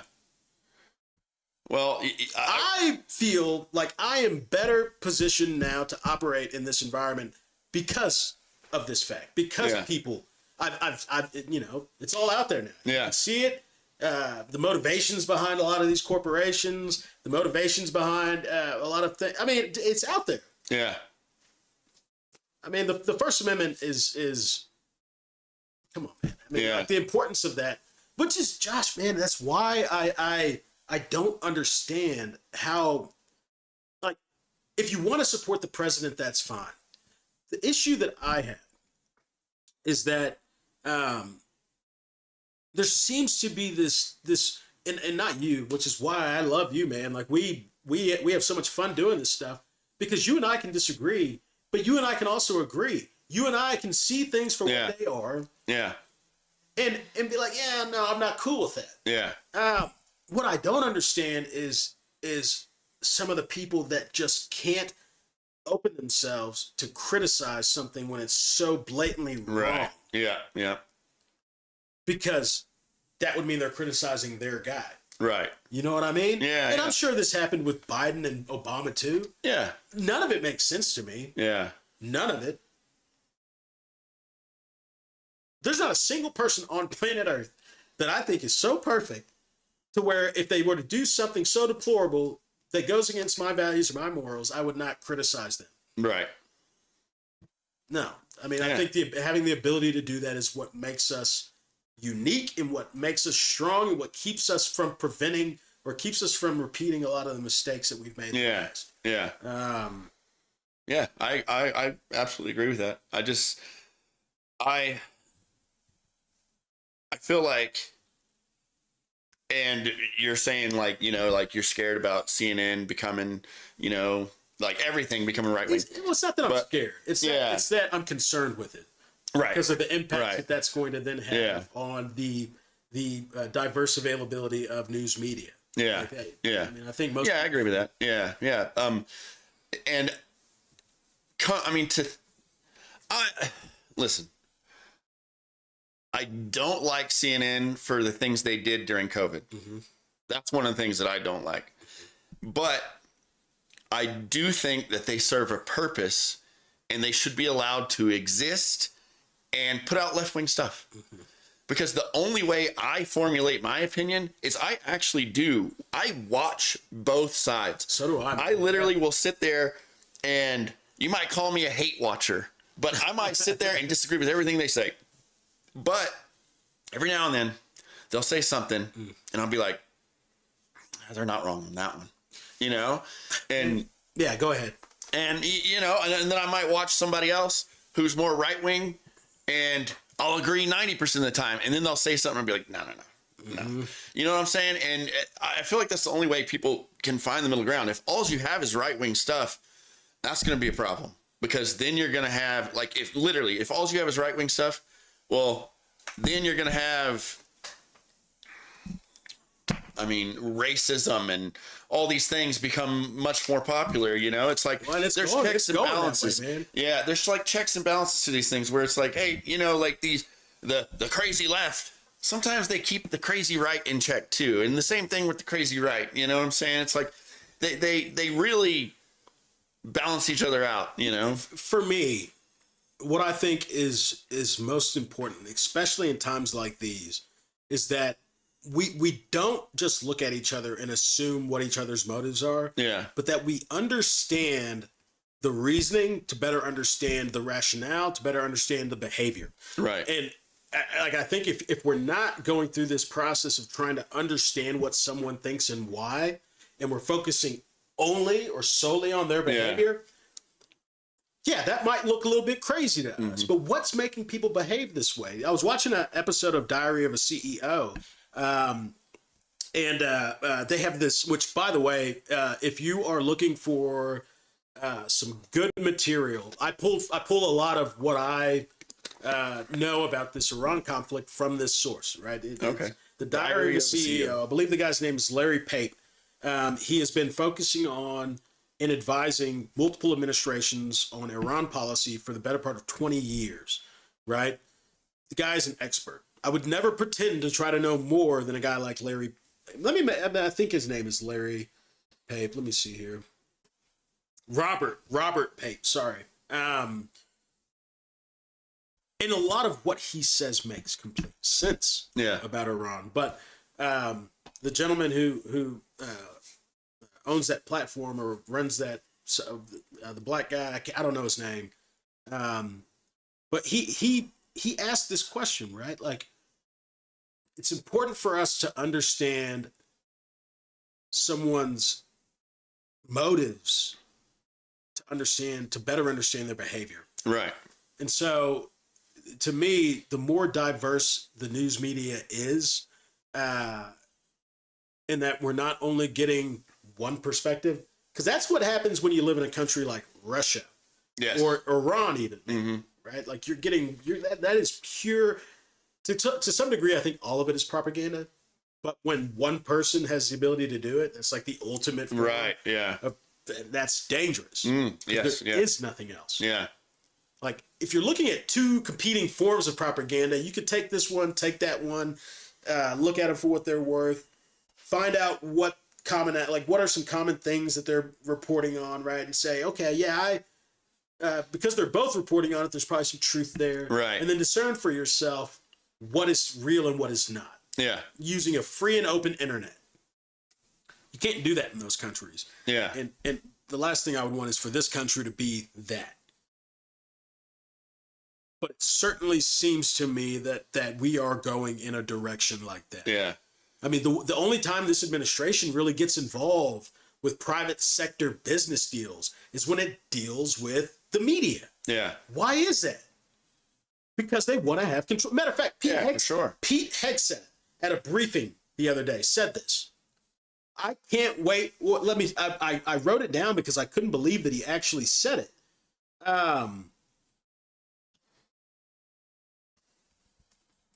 Let me see if I can find it here. I mean, it blew my mind because it's like, wow, you actually just said that out loud. He said, quote, "The sooner David Ellison takes over that network, the better." Do that. Yeah. I want to repeat that, Josh. The sooner David Ellison takes over that network, the better. Yeah. I can only take that to mean one thing. They're doing it They're doing it to make it more pro-Trump. Yeah. That's it. Yeah. That's not good. That's not good for anybody except this administration. Right? People like us that get great value out of looking at diverse opinions and perspectives so as to better inform ourselves, that's a huge problem. And you're seeing it happen over not just with the news media. I mean, they're going after Netflix. They're going after, I mean, it's crazy. So when we talk about what's happening behind the scenes while we're being distracted on Iran, this is the stuff. Right. Yeah. This is the stuff I'm Yeah. talking about. What I would like to see, and hopefully it'll happen, is they still allow it to exist, right? But maybe like the misinformation will go away. Look, fine. Who knows? Yeah. I'm all for it. Yeah. But if CNN's misinformation needs to go away, So yeah, Fox News, geez, Yeah, like Fox News, man, I haven't watched didn't- Fox News in so long. dude, man. I only watch it just again to better understand the mentality of a specific group of people. Yeah. Pretty much why I read 90% of the news I consume. I read. Yeah. Um, What app do you use? man, so Drudge, I like Drudge a lot because Drudge is kind of a conglomeration page that takes multiple news sources from all across the political spectrum and compiles it onto one webpage, and you can kind of go through and click. And Okay. there's one of the apps that I have though too is called Ground News. That's I what think I'm that's a saying. fairly new one. Yeah. I That- just started using that one. Yeah, Paid that, for it. that one's great. It even gives you like the bias rating. Yeah. Yeah. Right? Like, does this lean more left or more right? Yeah, It yeah. kind of shows you so you know what you're consuming. Because the best propaganda is the propaganda that you consume without knowing it's biased. Right. Yeah. Right? Yeah. Anytime I see one that's like full blue or full red, I'm like, oh, I gotta read that. Yeah. You know? Well, you know, it is what it is. Once you understand the environment that we're operating in, you can better navigate it. The danger comes from when you don't recognize the environment that in the war of the minds, if you will, that we're fighting. The good thing is I think a lot of people are waking up to the fact that, hey, you need to do your own thinking and your own research, you know? Man. It's just the things that really hit are the headlines that get people fired up, Yeah. you know? You Like, want to hear something crazy? yes, I love crazy. Me too. Yeah. There is a large group of people who only get their news from memes and GIFs on social media. Oh, wow. Yeah. I don't doubt it. I absolutely don't doubt it. And they argue Yeah. through the use of these memes Yeah. and GIFs Yeah, yeah, yeah. to prove points. Yeah. Right? Like I had a guy, I won't my goal here is not to throw him under the bus, but I had a guy who responded to something I had posted the other day, and he was like, you know, like he essentially told me like I'm extreme, Yeah. which I always am fascinated when I hear that, because it's like, if you think I'm extreme, man, wait till you wake up and just kind of look at what's going on around you. I'm just responding Yeah. to extreme circumstances. If that makes me extreme, I'm okay with that. I think people think you're extreme just because you don't like Trump. And I think that's like that's their whole basis for whether you're extreme. I'm or not. glad you brought that up, because a lot of times people are like, well, why? Somebody asked me the other day, where were you during Biden and Obama's terms in office? I'm like, well, I mean, what you're talking about since 2008? Jeez, man, I've been a lot of places. Yeah. I've been a lot of places since I just graduated high school. Let's see, I went off to college. Like, Yeah. I mean, Yeah. where have I been? I've been focusing on living my life. Yeah. Doing things I enjoy. Yeah. Spending my time not focusing on the BS. Yeah. Unfortunately, I don't consider this to be a moment where I have the luxury of doing that anymore. But somebody commented, and yeah, they were like, why do you only always criticize Trump? And it's like, because to me, it's stupid to criticize like a guy who's not even in office anymore. Right, Like, yeah. what good does that do me or you to criticize Obama especially? I mean, Yeah. for Christ's sake, that dude hadn't been in office in a very long time. Yeah. But Biden, what good does it do? Yeah. Like, my job as an American citizen is not to criticize previous administrations. Should we study them? Should we learn from the mistakes they've made? Of course we should. We should almost be obligated to do that. But that's not my... And if you're asking me why am I only criticizing the president, I have to say it's because I don't support a lot of what he does. Yeah. And a lot of what he does isn't policy. It's stuff. Like, Yeah. I don't even know when was what was the last was it the big beautiful bill, the tax bill, the last Oh, yeah. major Yeah, piece I of think so. legislation he Yeah. signed? Yeah. I know that there's a bill moving by Congress, which if the president signs it, I will support him in this. It's a bill that I believe Elizabeth Warren and somebody else put forth to limit corporations buying single-family homes. Yes. I love that. Yeah. We need that. Yeah. The president, though, has said he's not going to sign any legislation until the SAVE Act passes. That sucks. I hate that because I don't support that legislation. Yeah. Because it's not just about making our elections more secure.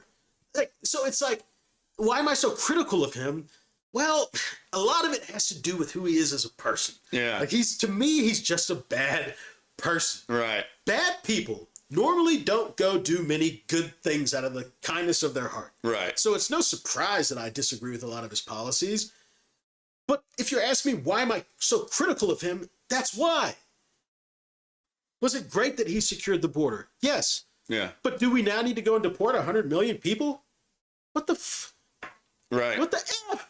Yeah. Like, in the way that we're doing it? No, I'm not down for that.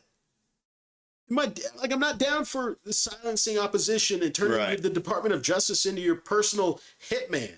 Right. So, no, I will continue to be critical. I will clap and applaud the president when he does something I agree with. That is not. Would you have, like, back whenever, like, let's say the DOJ or the IRS, whoever was targeting Trump, would you, like, let's say Biden was in office, and would you have spoken out against that? Like, said, hey, this isn't okay?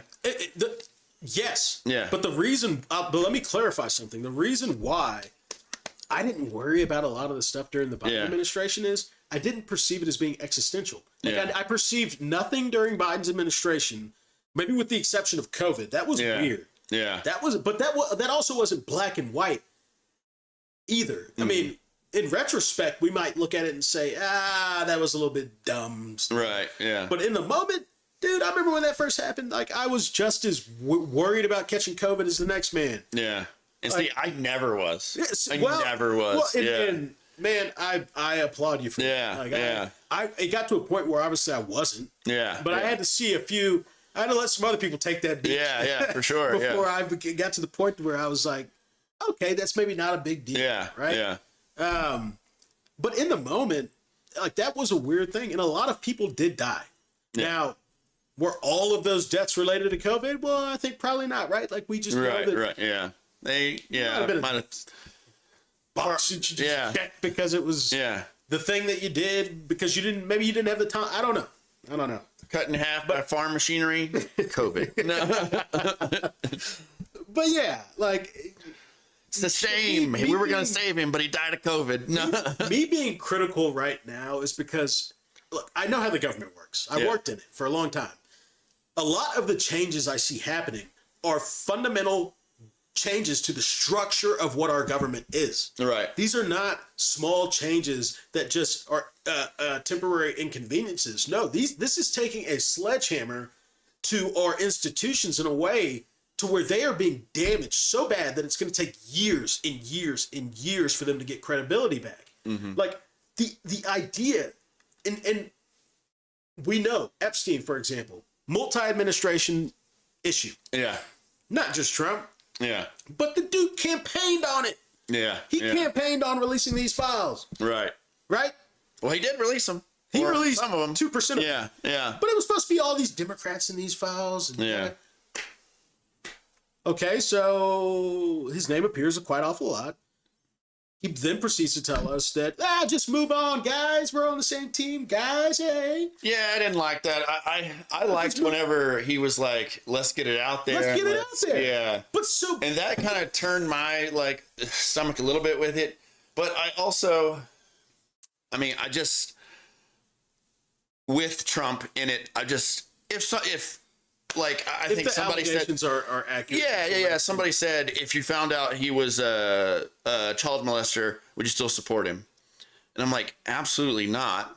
But I want to see proof. I don't want you to just give me allegations that were called into a hotline or something. Right. We have to see proof. Yeah. But I think therein lies the problem is that they're hiding a lot of the proof. Right. That otherwise could vindicate him or make him innocent. Right. But you don't get to waltz out in front of the American people and be like, I'm totally exonerated. Yeah. And us just be like, first of all, okay, so exoneration. I had a guy tell me exoneration wasn't a real thing one time. Right. Yeah. Right. Yeah, I remember that conversation. Great, Yeah. it's so wild. Yeah. But exoneration requires that there be an investigation. Through that investigation, you were found guilty. Yeah. Afterward, evidence comes out that points to the fact that maybe you were not guilty, in which case a judge rules that you have been exonerated. Yeah. There have been no investigations. Yeah. And we still don't have all the documents, despite the Epstein Files Right. Transparency Act requiring them to release them all. We do have 6 witnesses that said they never saw him. We have, what, a couple that say they did? Well, yeah. my whole thing is, I don't care which way it goes. Yeah. But as long as this is a thing that the DOJ is perceived as hiding, Yeah. it's not going to go away. And the longer this doesn't go away, quite frankly, whatever. Yeah. But if you're a Republican, which, man, I have left the party. This political time has made things so weird. Yeah. You know, that aside, if you're a Republican right now, you're looking at this and you're saying, holy hell, we are going into November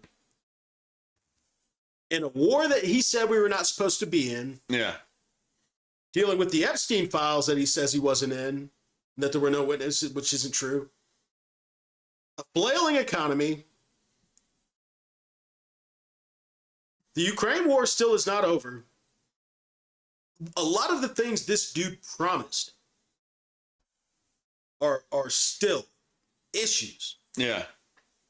Some of which he chose. Like this Iran conflict, man, like Which actually, speaking on Russia and Ukraine, is something I wanted to ask you about. Yeah, Get yeah, your sure. opinion on. So,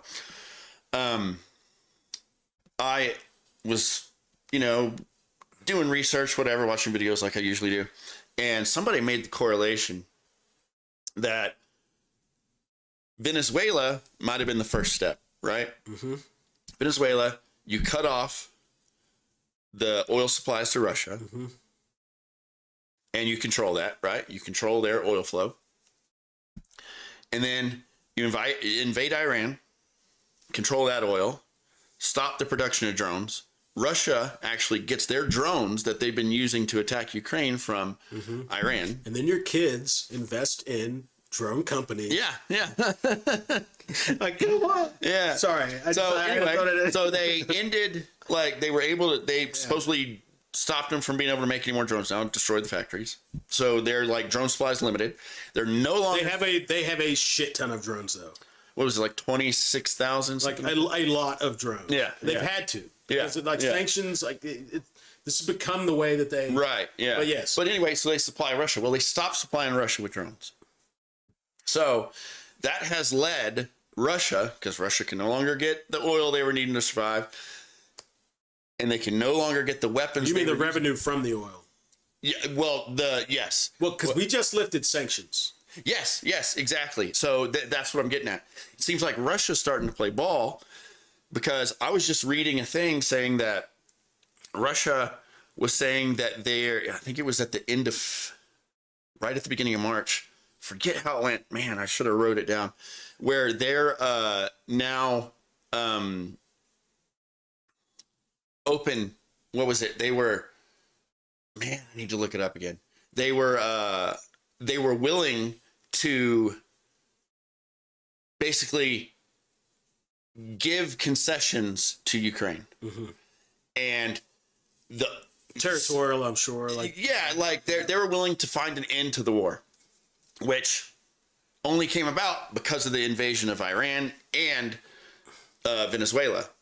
So, but also, it also is now putting pressure on China, who could also supply Russia, but they can no longer supply them anymore because of the stopping of the oil, and they need to, the whole supply chain stopping.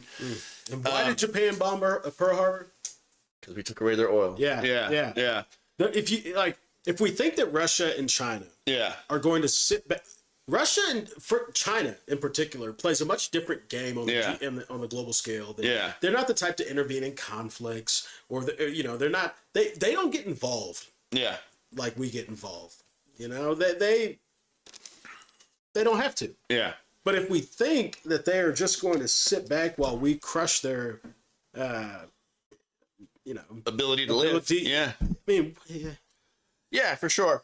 And I think one thing that's really surprised me about Iran is now some missiles definitely did make it through, right? But how good the missile defense systems in Israel are. Oh man, Like they're wildly they are, good. yeah, and we Yeah. spend a lot of money making Yeah, it for way, sure. too. Like it's wild how good they are. And so anyway, it's led Russia to like start to like make concessions in Ukraine. Venezuela can no longer supply Cuba. So now Cuba wants, like to get in with us, and Russia can no longer help them because, they're dealing with Ukraine and stuff. But anyway, this person was essentially saying that Venezuela was the start of like a long-term plan to like change the geopolitical outlook of the entire world into a more pro-US, like bring in allies, make allies of countries who used to be enemies, essentially. Here's what I was. I think that is the plan. Yeah. If there's a plan, Because we're all looking for what's the plan in Iran or whatever. Yeah. Well, my thing with Iran is not so much how does this play into the larger narrative. My thing with Iran is, I mean, look, we don't have to look at it that far. Yeah. Like, I think if we're focusing on that alone while failing to look at what's right in front of us, that doesn't do us any good. For me, I think fundamentally shifting the geopolitics is absolutely the goal and agenda of this administration. I mean, they've made that clear. Yeah. I think they've made that really clear. Yeah. The success of that Low percentage, obviously. Yeah. depends on other nations Yeah. not telling us to go F ourselves. Yeah. What's happening right now is other nations are telling us to go F ourselves. Yeah. Or like when you say make allies out of, I think at the end of the day, right, it is the money that does the most talking, For sure. Yeah. right? Behind that, though, is a public. And a lot of times people don't realize how important public sentiment Yeah. is to the support of a government that will lead to that government being successful in whatever sort of way, Yeah. right? This administration is trying to accomplish something so grand while Americans are not able to afford health care. Right. Our streets are crumbling. Our education system sucks. And we're trying to reorient the world as if that's something that can be accomplished in one administration. Right. Yeah. I think the overarching goal of that and the audacity for people to even be focused on that it's just a little bit naive to me. And Right. And here's my follow up to that is I think that's why the SAVE Act is so important to them. Because for whatever reason, they think that the SAVE Act is going to allow, Marco Rubio or Vance or whoever, or maybe both of them, to like carry on the lineage, like to be elected as president. It like gives them a higher percentage to continue this plan into the future.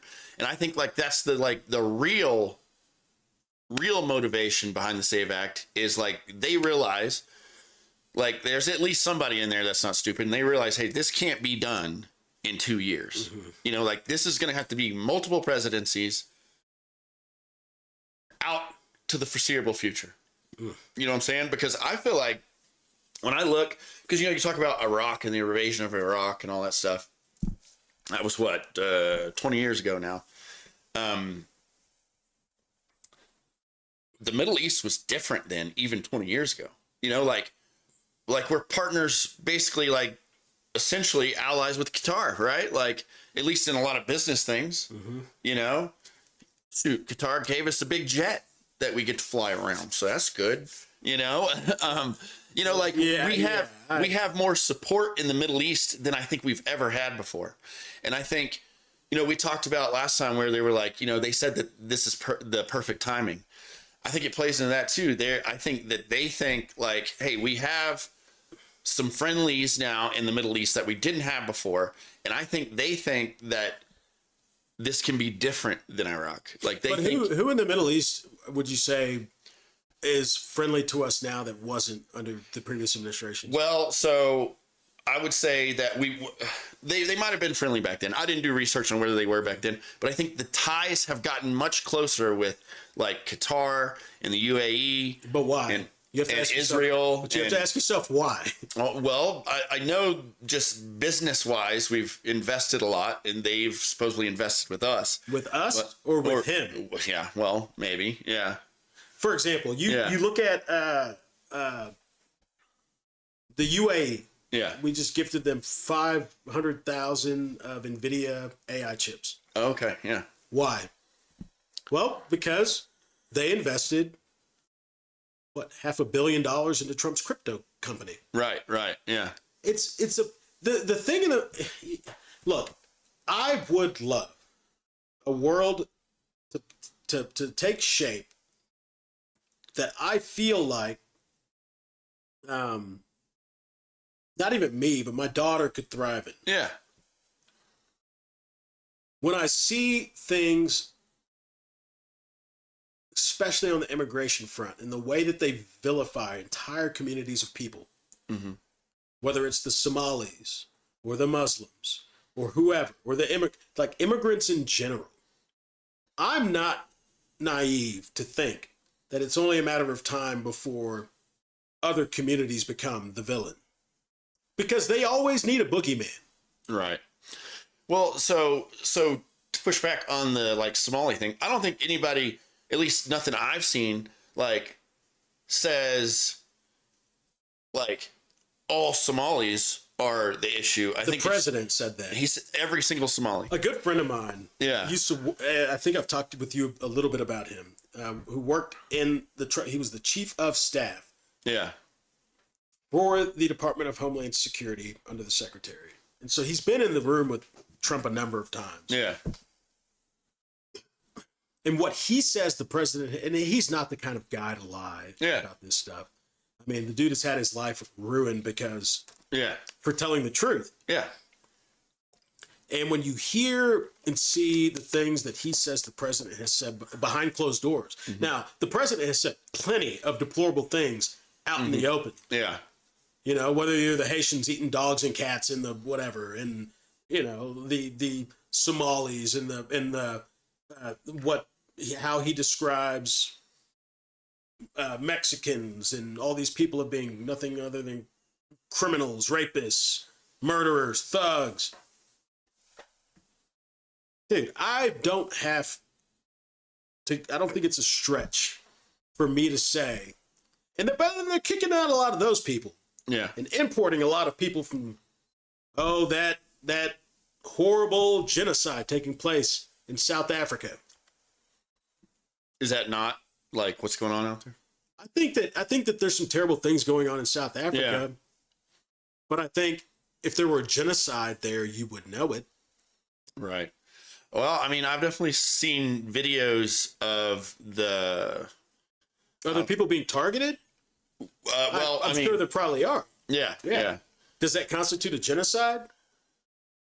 Is it a systemic targeting of? Well, I think they're only targeting white farmers, from what I've seen. Which. How many? It's out of curiosity. I'm going to Google this. Like, how many people have died in South Africa? Right. Right.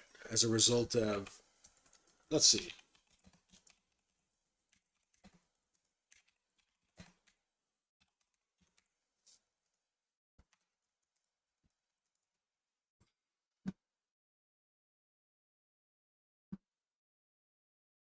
There are no official, comprehensive, or verified statistics specifically counting. And I guess this is 16 murders. It's like, man, you can go to any city in America if that's the. But I don't think it was just 16. Let me look it up. I'm sure it's more. My question though is, you know, is this like the Tutsi level genocide? Is this like South Sudan genocide? Is this like, you know, the Holocaust? Like,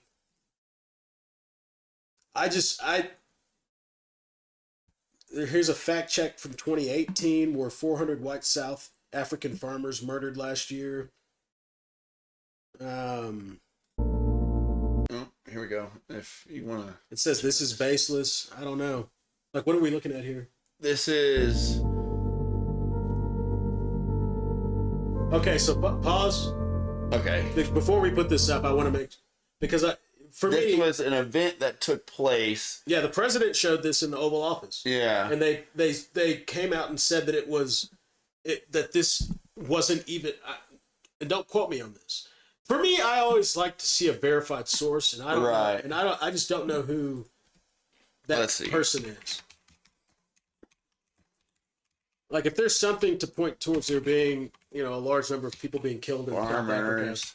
then that's fine. But I can tell you there's a large number of people being killed in the Northern Triangle. Right. We have numbers on that. Yeah. Yet we're deporting people back to those places who've never even lived there.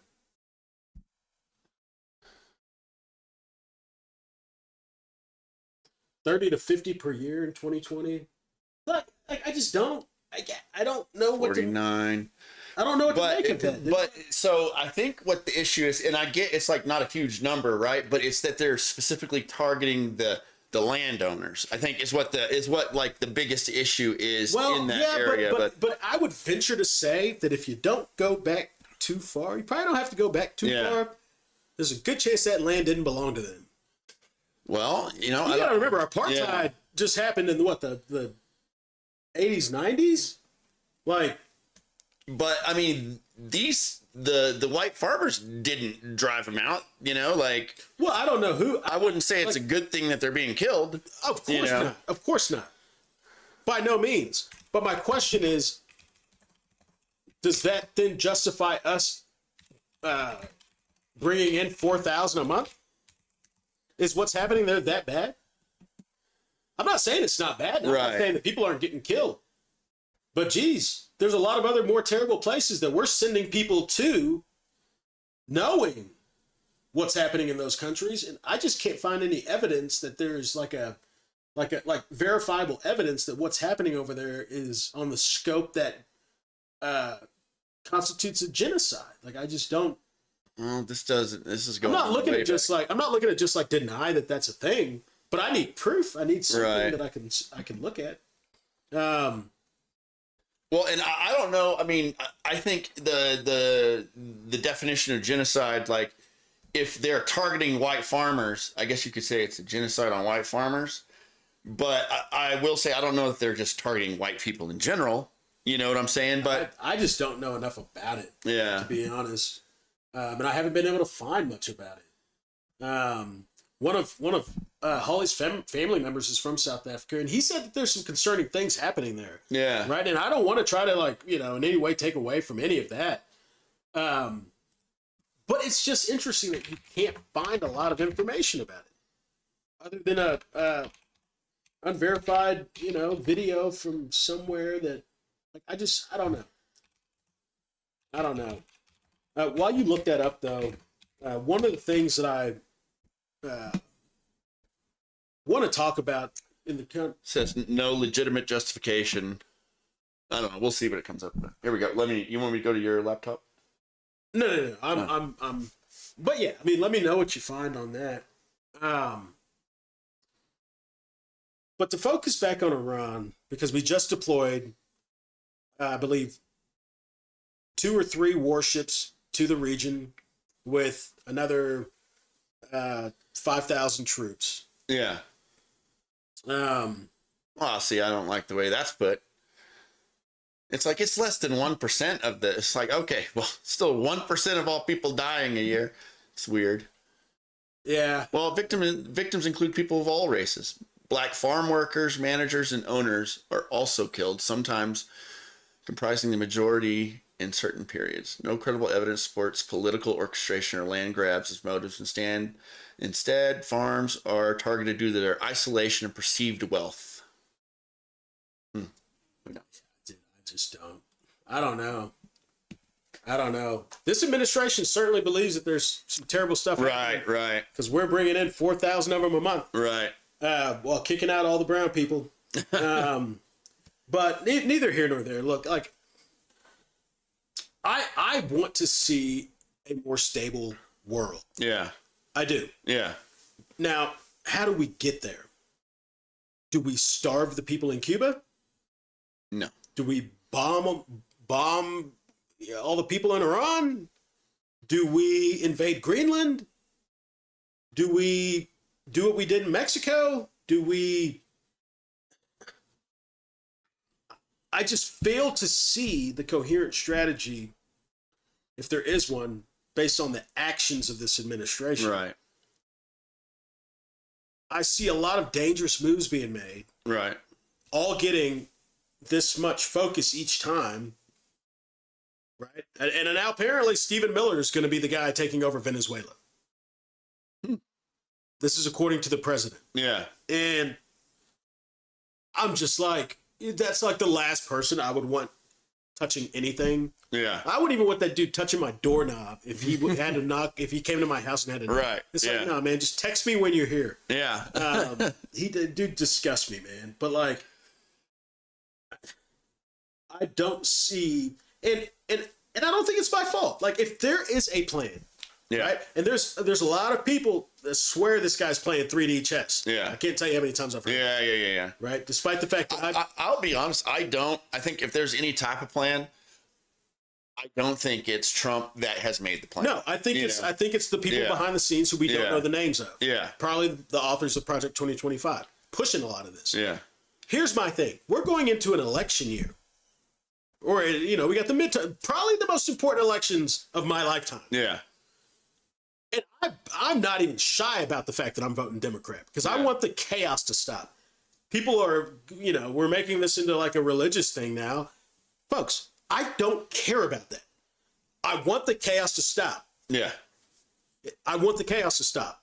I would vote for a salamander if it had its name on the ballot. Right. I want the chaos. This is not governing. This is throwing shit at a wall and seeing what sticks. Yeah. And it's constant chaos. Yeah. And I'm tired of it. Yeah. I'm tired of it. So, like, Well, and I will say that's probably what comes with getting a businessman as president is because that's kind of what you do at business. You do things, it fails, okay, we move on. And it's look, like, that's fine. Josh, every Yeah. single business venture this guy has had, for the most part, has failed, though. right. So, like Trump Steaks, Trump University, Trump, to the point that where the dude is like a snake oil salesman hawking shoes and Bibles. Right. What proof can anybody show me that what this guy has done over the course of his life has resulted in long-term sustainable? How did he make his money? I'm not really sure. I know in real estate. He got a lot of it from his father. His father was a real estate guy. He learned from his father. He was working for his father for a long time. Yeah. Great book, Last American President, where they go into this. And essentially, the dude has literally lied his way to the top his entire life. Yeah. When things don't work, boom, bankruptcy, screw whatever contractors help me do, whatever, and on to the next thing. Yeah. There's That's kind of how business is designed, though, man. Yeah, like bankruptcy is like a tool for corporate America. I'm not saying it's not. Yeah. Bankruptcy is fine, but intentionally stiffing contractors, tenants. This dude is I'm sorry, he's a crook. Right. He's a and I knew he was a crook, which is why when he gets out there and he lies about all this stuff, I'm not surprised. I'm just surprised that people are still surprised. Or that they even believe him. Like, I just don't. And, and I don't even want to go down that road because I know there were a lot of people that. Well, it didn't say, it said farm workers that are black, not farm owners that were. But, yeah, I mean, my thing is, if there was a genocide happening, Yeah. we wouldn't have to use Grok to find information about it. Right, yeah. Like, you got the UN Human Rights Watch. You got all sorts of nonprofits that like focus and are dedicated. Well, that's what I'm saying. I'm not saying it's a genocide, but I am saying it does seem like maybe they're being targeted, but, I don't know. And they might be. Yeah. They might be. But they're not being targeted more than anybody that lives in the Northern Triangle. Well, tell me about that. Yeah. Well, so the Northern Triangle is one of the more, you have Honduras, El Salvador, and Guatemala, right? Those three countries together make up what we call the Northern Triangle. And those countries are Honduras, which at one point had the highest crime rate in the world. Yeah. El Salvador, Guatemala, like they're all, I think Guatemala out of all those three, and I've been down there, is probably the more of the most stable out of the other three. Yeah. But that's where you have CCOT or ERCOT, or is it CCOT? I think it's CCOT. It's like the most terrible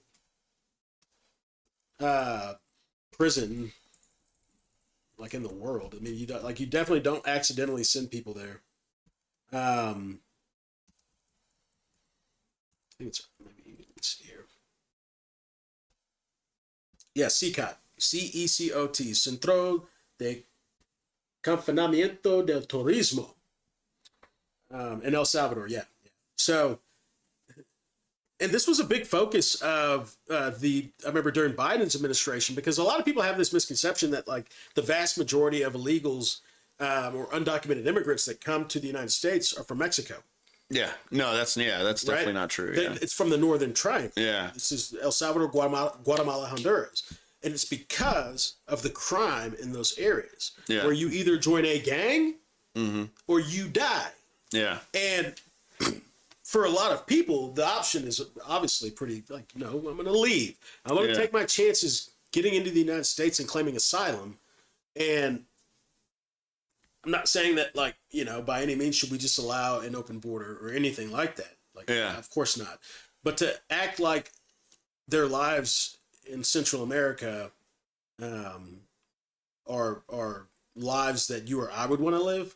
Yeah. Well, absolutely not. Yeah, I absolutely agree. It's tough. It's like It's very tough. you want good immigrants, right? Like the good ones, however you would describe that. Like, Well, you know, So how? highly intelligent, whatever, somebody who can, I don't even care if you're smart. Like, yeah, What I care somebody about who is, can are you- add to society. are you going to come here and break our laws? Yes. Are you going to come here and kill people? Yeah. Are you going to come here and cause chaos? Like, Yeah. If you don't do those things, then there are plenty of jobs that Yeah. you don't have to be the most intelligent person. Yeah, for sure. I You absolutely know what agree. I mean? Yeah. Like, should we want like also intelligent people? Well, of course. Yeah. But we're getting those too. Like, Yeah. Yeah. I mean, that's the whole idea behind the H-1B visas. Yeah. Like, and everybody just acts all the time like, oh, well, Americans can fill these jobs. No, they can't. Like, there was an article I was reading about a lot of the contractors down in South Texas who have been telling a lot of the government officials, you guys are creating a huge headache for us. It's going to become a political issue for you, in that y'all taken away all of our roofers. Y'all told us that people were going to be able to, like, oh, all these people are going to replace these jobs, but no, nobody's replacing these jobs. And Yeah. now, as a result, the cost of building houses has skyrocketed. The time it takes to build a house has skyrocketed, or you know, been dramatically lengthened. And the reality is, for what? Why? Like, I get that you have to secure the border, and I'm a huge proponent of that. But to secure the border and then do nothing to address the broken immigration system that we have doesn't make sense to me. Right. And Congress has repeatedly tried to tackle this issue. The congressman I used to work for, who's the chairman of Homeland Security, every year or every session, we have this you know, bill to secure the border. But it would always become a political issue. Well, we got to stop the bleeding first, Yeah. right? So you would have thought that his bill would have just been passed, but it always got wrapped up into some bigger immigration package that could never get passed because Yeah. Congress can't ever agree on it. Yeah. And so it's like, but now that we have a secure border, apparently there's net migration happening, meaning people are leaving the country. Yeah. Why are we doing nothing to solve the immigration issues that are making life? And why are we targeting people going through the process, doing things the right way? Right. Yeah. Yeah. I don't agree with that. Like, if you're trying to do things the I right just way, don't get it, man. Like, and as far as like, it's really, it's such a gray area. It's like you can either be like cold to the world, right? Which, you know, like, okay, maybe being cold to the world allows, you know, for your people to prosper more in whatever way, you know, or you can just allow everyone. see, And it's like, it's really hard to like find like what you're, man, it's just so hard to figure out what you're supposed to do. Here's what I agree with. And again, I always go back to this. George Washington looked at it he looked at it a great way. And George Washington was all about welcoming the immigrants. Yeah. So is Jesus, by the way. Yeah. That aside, one of the things that George Washington said was you should not have permanent enemies or permanent affections for any country. Yeah. Any country. That in one way or another, a permanent affection or a permanent animosity towards a country will lead it will put the United States in a position that is not within our best interest. So, 2 examples: permanent affection, Israel; Yep. permanent hatred or animosity, Russia, China. Yeah. You should have friendly relations with all nations. Yeah. If you have agreements, Yeah. treaties, or contracts, Yeah. fulfill the terms of those, but then take them no further. Yeah. You know what he doesn't say? Shred them because you don't like them. Right. And right now we are shredding a lot of our commitments that we I think we'll end up regretting it in the future. I think the president is right to criticize NATO. I think he's right to criticize international organizations like the UN. Yeah. But to just pull the United States out of those things and kick our allies in the nuts on the way out just because for the hell of it, Right. what does that get us? Well, I'll tell you what it gets us. It gets us like what it got us with Spain, where they essentially told us, y'all can go kick rocks. We're not letting you use our military bases to launch attacks in Iran. Yeah. The Brits essentially, told us the same thing. And when we don't have these relationships, and when we can't rely on people because those people can't rely on us, that impacts our national security in real time. Yeah. And I'm not saying that you can't be critical. Good friends can be critical of each other. Do you think that all those countries not contributing the GDP they said they would That's a bad into thing. NATO, do you think that doesn't, in a way, tell us already, like, hey, we're not we're not with you anyway? No, like, I think what that tells us is that when you allow for people to take shortcuts and to do what is most advantageous to them, because the relationship hasn't changed in ways to where there's ever really been pressure on them in that way, then they will take advantage of it. Yeah. And I'm pretty sure Spain, like, we're like, hey, you need to, up your contribution. And they literally said no. Well, yeah, I mean, look, if that was me, I think if that was any president, I think they'd be like, kick rocks in, man. Like, I don't think that it's any president. I think that a lot of it has to do with this president. Well, okay, so think about it. Think about it.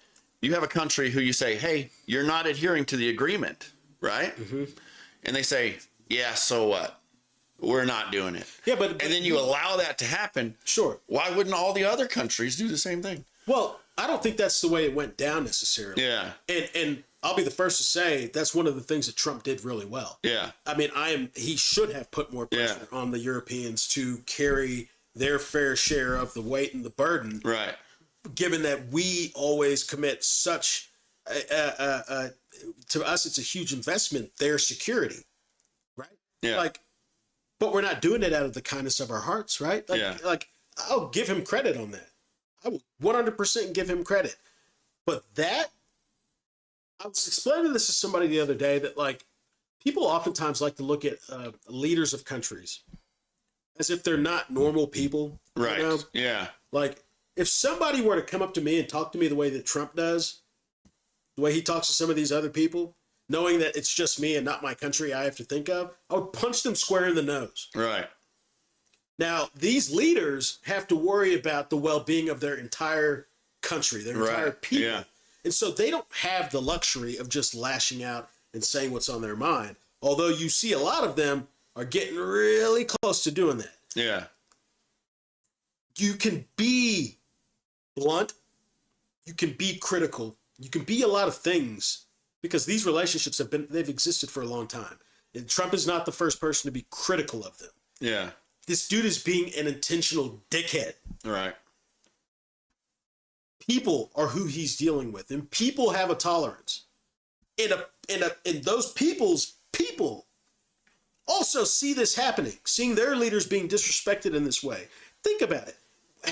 How would America feel if our president went to meet with a foreign leader and was told, you have to say, essentially mocked and told, you have to say thank you, and then he was made fun of because he wasn't wearing the right thing? Oh, Zelensky. How would that make us feel? Yeah. Right? Yeah. But that's not really the way it went down.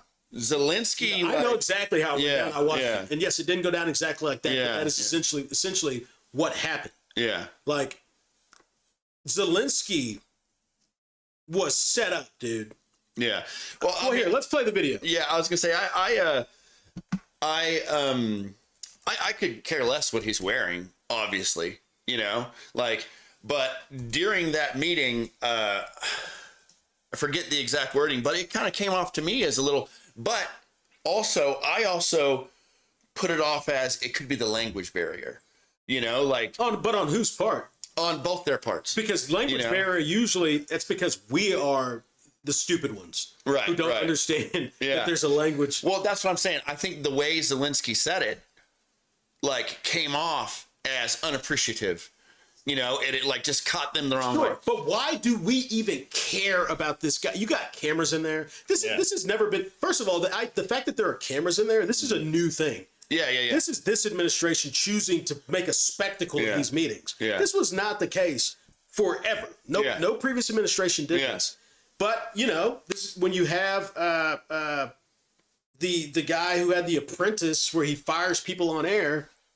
He wants all these cameras around because he's that big of a narcissist, and then you bring them in with the leader of a foreign nation and treat him that way in front of the world. There should have never been cameras in there to begin with. No, I agree. Like, I agree. I like the transparency of it, but they shouldn't talk about anything substantial at all. And that was the problem. Was that Zelensky, with the cameras in there, started saying more. You know, he needs more money. Well, what the hell? Like, and that's what upset them, was them being like, "Hey, we're not doing this." And it was just, it came across as a stunt. Let's watch some of it. Yeah. And let's just see. America, we had a president who stood up at press conferences and talked tough about Vladimir Putin, and then Putin invaded Ukraine and destroyed a significant. Okay, so this is where it starts. Yeah. Right? You misread. This is the which Vance needs to just shut up. The idea that the vice president should be in meetings like this talking is also not normal. Yeah. Like, dude, you're not the president. You shouldn't even be in there. Let Period. someone else handle it. Period. Yeah. But listen to the way that they're talking about Ukraine in front of the Ukrainian president. Right. With the cameras in there. Yeah. Now, tell me what this man is supposed to do. How is he supposed to behave? Chunk of the country. The path to peace and the path to prosperity is maybe engaging in diplomacy. We tried the pathway of Joe Biden of thumping our chest and pretending that the President of the United States' words mattered more than the President of the United States' actions. That is not why Russia invaded Ukraine. It's not. And if you want to take it back to the historical context of why Russia invaded Ukraine and why Zelensky doesn't have to thank us for a damn thing, it's because they gave up their nuclear weapons on a commitment that the United States would be there for their security should we need them. Yeah. And now it's a question of whether we need to be there, and are you going to thank us? If they would have kept their nuclear weapons, they wouldn't be in this position. Russia, there's no way, would have invaded Ukraine. Yeah. You get what I'm... I do. And as far as I know, Zelensky wasn't a part of any of that, right? None of these people were. Yeah. But None of these treaties, people were. but treaties. I mean, a treaty with a country is a treaty with, and it was. I think it was more of like a. I mean, we didn't actually like sign a defense agreement. Yeah. That's what I was gonna say. It wasn't really an agreement. It was just an accord or what. It's like it's understood that we'll give up our nuclear weapons. Yeah. But like, we're really concerned about doing that because we think they're going to invade us. Well, we'll be there to defend you if you give them up. It just has nothing to do with Joe Biden or I mean, look at the dude said he was going to settle this war on day one. Yeah. As he's finding out it ain't that simple. Right. And Putin doesn't care who the president of the United States is. Right. Right. Like he just doesn't. Like, What makes America a good country is America engaging in diplomacy. That's what President Trump is doing. Diplomacy there. Yeah. yeah, well, diplomacy looks more like bombs in Iran. Yes. Yes. Because diplomacy was what I saw with the negotiations. Yeah. Yeah. Yeah. I mean, you could say it was like we went through it, but it's like, you know, we don't know what we don't know. You know what I'm And we saying? don't. But yeah. But here's what I'll say, right? If the goal was to get the Iranians to come back to the table, what more do we want them to give up? Like to tell another nation that you can't enrich at all, when one of the countries that is part of the reason why they feel like they even need a bomb wet behind our backs to develop a nuclear weapon. Right. Who are we to tell? And they also just saw what happened with Ukraine. But and also, Russia. Israel though doesn't chant death to Iran. You know what I'm saying? It's like, and that, Yeah, there but you go if back we- to the bluster. But if we're you know? focusing on that, that is so stupid on our Yeah. part. Like, these people have been saying this. Well, I agree. I agree. but Is it annoying? Is it like a bee sting or something? Yeah. Yes. Yeah. Yes, it's annoying that they say that. yeah. But man, if we take what people say about the United States on its face Yeah. every single time in our dealings internationally, Yeah. and so we bomb them Yeah. and kill their leader, like, man, I just don't even know what to say to that. Like, Well, I mean, I agree with that. I absolutely agree with that. Like, you got to take what they're saying just like with a grain of salt. But it's also like, I just think like the factors added up. It's like, okay, so for 47 years, they've been saying death to America. They come into the negotiations and say, you know, we're days away I from a don't know nuclear that bomb. that's. I mean, I would have But- to see that. Yeah. Because yeah. That was just on the words of. I don't trust Fetterman. Fetterman. Yeah, yeah. I respect him in the way that he tries to play like this, sort of middle ground Yeah. Democrat. But like, Yeah. he said some crazy. He also Right. said we just need to kill them all. Yeah. Yeah. It's like, dude, Fetterman isn't my go-to for like. Right, right. Well, I just think, okay, so let's say it's true, right? And they say those things. Sure. I think like, yeah, you can put all the like death to America. Okay, yeah, cool. All that stuff to the side. And you can put the fatwa for not making nuclear bombs and stuff, and then them still enriching uranium. And you're like, okay, yeah, but they're still trying to do their thing, whatever. But then whenever you like start adding them together, it's kind of like, and like I said, I'm not 100%. I don't really like the way we went into the war, but I can also see why maybe they did. And I from the start of it didn't like Then why going not? into So it. then why are they not telling the American people that? I don't get it. Yeah. If their reason was to say that, Josh, you and I, we are normal people. Yeah. We have day Yeah. jobs. We have kids. We have, like as far as the list of things that we spend any given moment concerned about, it's like normal people stuff. Yeah, Right? We just expect our government to do the right thing, except we know that we can't expect them to do that. Yeah, And yeah. he's not the first one. yeah. But if you're the president of the United States and that is your justification, why don't you tell the American people? No, Because I agree. We're over I here agree. assuming. Yeah. But none of that is coming from this administration. What they're Yeah. telling us is that we thought Israel was going to strike first, so we struck first so as to not be struck. That was one. Yeah. Then there was a different justification that they were going to strike us. With what? Yeah. That doesn't even make sense. The justifications keep changing, and none of them are what you're saying. Right. So how am I supposed to? No, I'm saying in hindsight, like to me, I'm like in hindsight, like I just feel like if this like totalitarian, authoritarian, whatever regime is no longer in power in Iran, it does the world a service.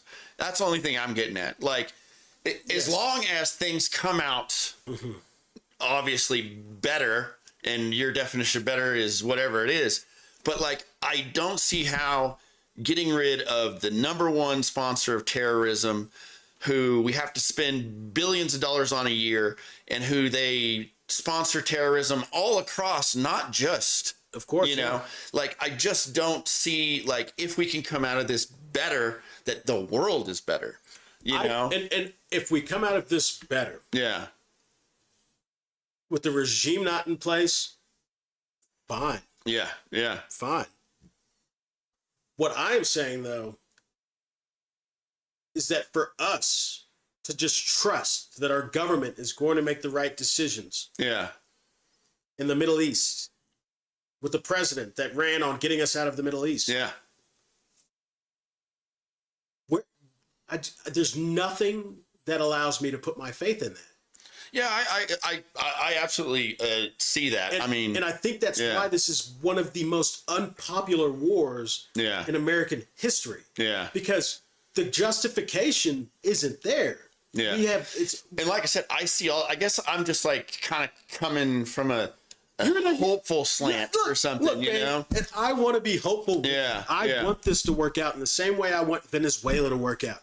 In the same way I want Cuba to work out. Yeah, The yeah. issue that I'm having is that the people that I'm supposed to trust with getting this worked out are also the most incompetent people in positions of power that the United States has ever had. Now, I'm not Yeah. talking about the president, Yeah. but I'm talking about the Fox News host. Right. This is yeah. Jared Kushner. Yeah. Right? People who have never dealt in negotiations in their lives are the people that we're trusting to handle some of the most complex Yeah. issues. Yeah, I that do, we I do face. have issue with that. It's just obviously he sticks to the people he knows, which He sticks is to the good people or he bad. trusts Yes, that yes. are loyal to him. Yeah, yeah, exactly. Like people he knows, like he's, you know, good faith. And I don't necessarily like that. I wish like we could just get like experts. But I think the sad And- reality is like, I don't know if any administration is just going to go straight for the But expert. let me tell you, I don't even want an expert, Josh. Yeah. What I want is just one voice that the president listens to that will tell him no. That Right. This is a stupid decision. Yeah. Nobody in this administration. Well, I was listening to a really good analyst talk about this the other day, and they were like, it's so weird to hear the way that members of the cabinet talk about U.S. policies, specifically foreign policy, Yeah. and how much they mention the president's name. Mm-hmm. Never before in American history, when we've talked about these things, has it all came back to the person. It's always been we Yeah. or the United States Yeah. or our. Yeah. And all you see is the president, President Trump, president. And it's weird. And it lets me know that he is just who I thought he was. Yeah. I mean, the guy Like, the guy's making his cabinet Yeah. wear the shoes that Yeah. he wants them to wear, Right. despite the fact that they don't even fit them. Yeah. Marco Rubio was in like, I mean, Josh, let's just say it's weird, Yeah. man. Yeah. Like, I don't trust them. And I don't trust when the president gets up and says, I'm exonerated when there's evidence suggesting that he could be a pedophile. When the president stands up and says, we did not bomb that school, that it was the Iranians because they have Tomahawk missiles, and is so willing to lie instead of just saying, I don't know. right. We're investigating it. The dude can't tell the truth. And the fact that he can't tell we don't even know how many service members have been actually killed over there. Right. We have no clue. And when the press asks questions about it, they get defensive that we're not just reporting on the military successes that they're having. Yeah. It's weird, man. And like, I'm sorry, I can't trust that. Right. I want it to work out. But I think part of how this works out is we, the people, putting political pressure on this administration to keep it honest. Right. That's Yeah. what I think. No, is I mean, the I'm all saving for grace that. here, Yeah, man. Like, yeah, I'm all for that. I want to know everything. You know, I want to know everything. Yeah, absolutely. Let me ask you this: how, as it relates to it, because we're gonna have to hop off here in a minute. Oh, yeah. As it relates to this war in Iran, like, and I know this is kind of a tough question. Yeah, So yeah. like, I'm not expecting you to have it perfect. Okay, But okay. what does the ideal outcome look like for you? Ideal outcome. Yeah. Okay, for Iran, Yes. Yes. ideal for Iran. outcome is I don't even care about regime change, right? But what I want is somebody in charge who is a decent human, who will agree to never target their people again. Never ever, like, you're gonna be, whether you like it or not, a little bit more Western and allow your people to have a voice, right? And another thing that I would like to see there is I would like to see them cooperate across all of the Middle East, not just with Russia and China. I would like to see them come into the fold as like a genuine nation on this world. Like, I don't want to see Iran anymore. I don't want to see in the news that they sponsored terrorism again. I don't want to see in the news that they killed these people. I don't want to see that Hamas did such and such and Iran funded them. I want them to, I guess, honestly, just be level-headed, in a way. And I know that's probably asking a lot. I don't think it's asking a lot. Yeah. I think everything you've listed out is pretty pragmatic. I think Yeah. pragmatist approach to this. Yeah. The only thing I will say is, if we're going to be the country that's asking that of another nation, then we need to be giving ourselves that advice. Yeah. Yeah. Because, for example, when we talk about funding terror, we fund the Kurds. The Turks call them terrorists, Yeah. Yeah. right? We fund Israel. Israel keeps building settlements in the West Bank. What they've done in Palestine, and I'm not suggesting that Israel wasn't right to respond to the October attacks, but what I will say is they've gone above and beyond in terms of what has taken place down there in Palestine. Right. A terrorist is nothing more than a human being that's fighting for one side or the other. Right. Depending on which side of things you're on, dictates whether or not you're the terrorist. Right. Well, to me, a terrorist would be somebody who is trying to get political change through violence, right? Like, so Iran. So is the president a terrorist? Well, I mean, he didn't kill 30,000 people. He killed 2 in Minneapolis. Well, he didn't. He didn't order that at all.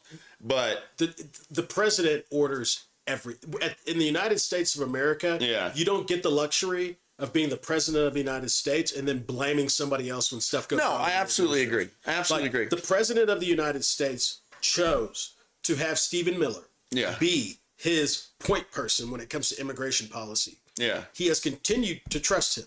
We know a lot of this goes back to Stephen Miller, right? Yeah. But what you notice is nobody got fired after Alex Preddy or Renee Good were killed. They got fired after it was discovered that Trump knew about the $200 million advertising campaign that Kristi Noem put out, that he knew about it. Then she got fired. Right. All I'm simply saying is, Iran is tweeting out on their social media how we have a pedo president, Yeah. right? Like, we right now, if we're going to come at this from an angle of moral superiority, man, then we gotta pay attention to what Jesus tells us about not having that stick in your eye with a log. But I think it's a big difference between the Iranian regime and Trump even. I mean, I get, like, there's things that you don't agree with, but, like, they're willing to kill countless amounts of their own people and then threaten and say, if you don't agree with us, you die. Yeah. And I'm not saying that there's an equivalence to that right now, but I'm telling you for a fact, my concern with this administration is that they're about to do some stuff to get what they want that doesn't get too far away from what we're talking about here. Yeah. And they're laying the groundwork for what that looks like. Well, shoot, right if now. there's ever a time, Man, where like something like that, like if Trump ever comes out and literally says, Josh, if you're not pro-Trump, I'm gonna kill you. No. But let me tell you this, Josh, because this is important. And we've gotten to this really weird place in America that it almost it hardly was a blip on the scale, but we saw an American citizen get shot 10 times in broad daylight in Minneapolis.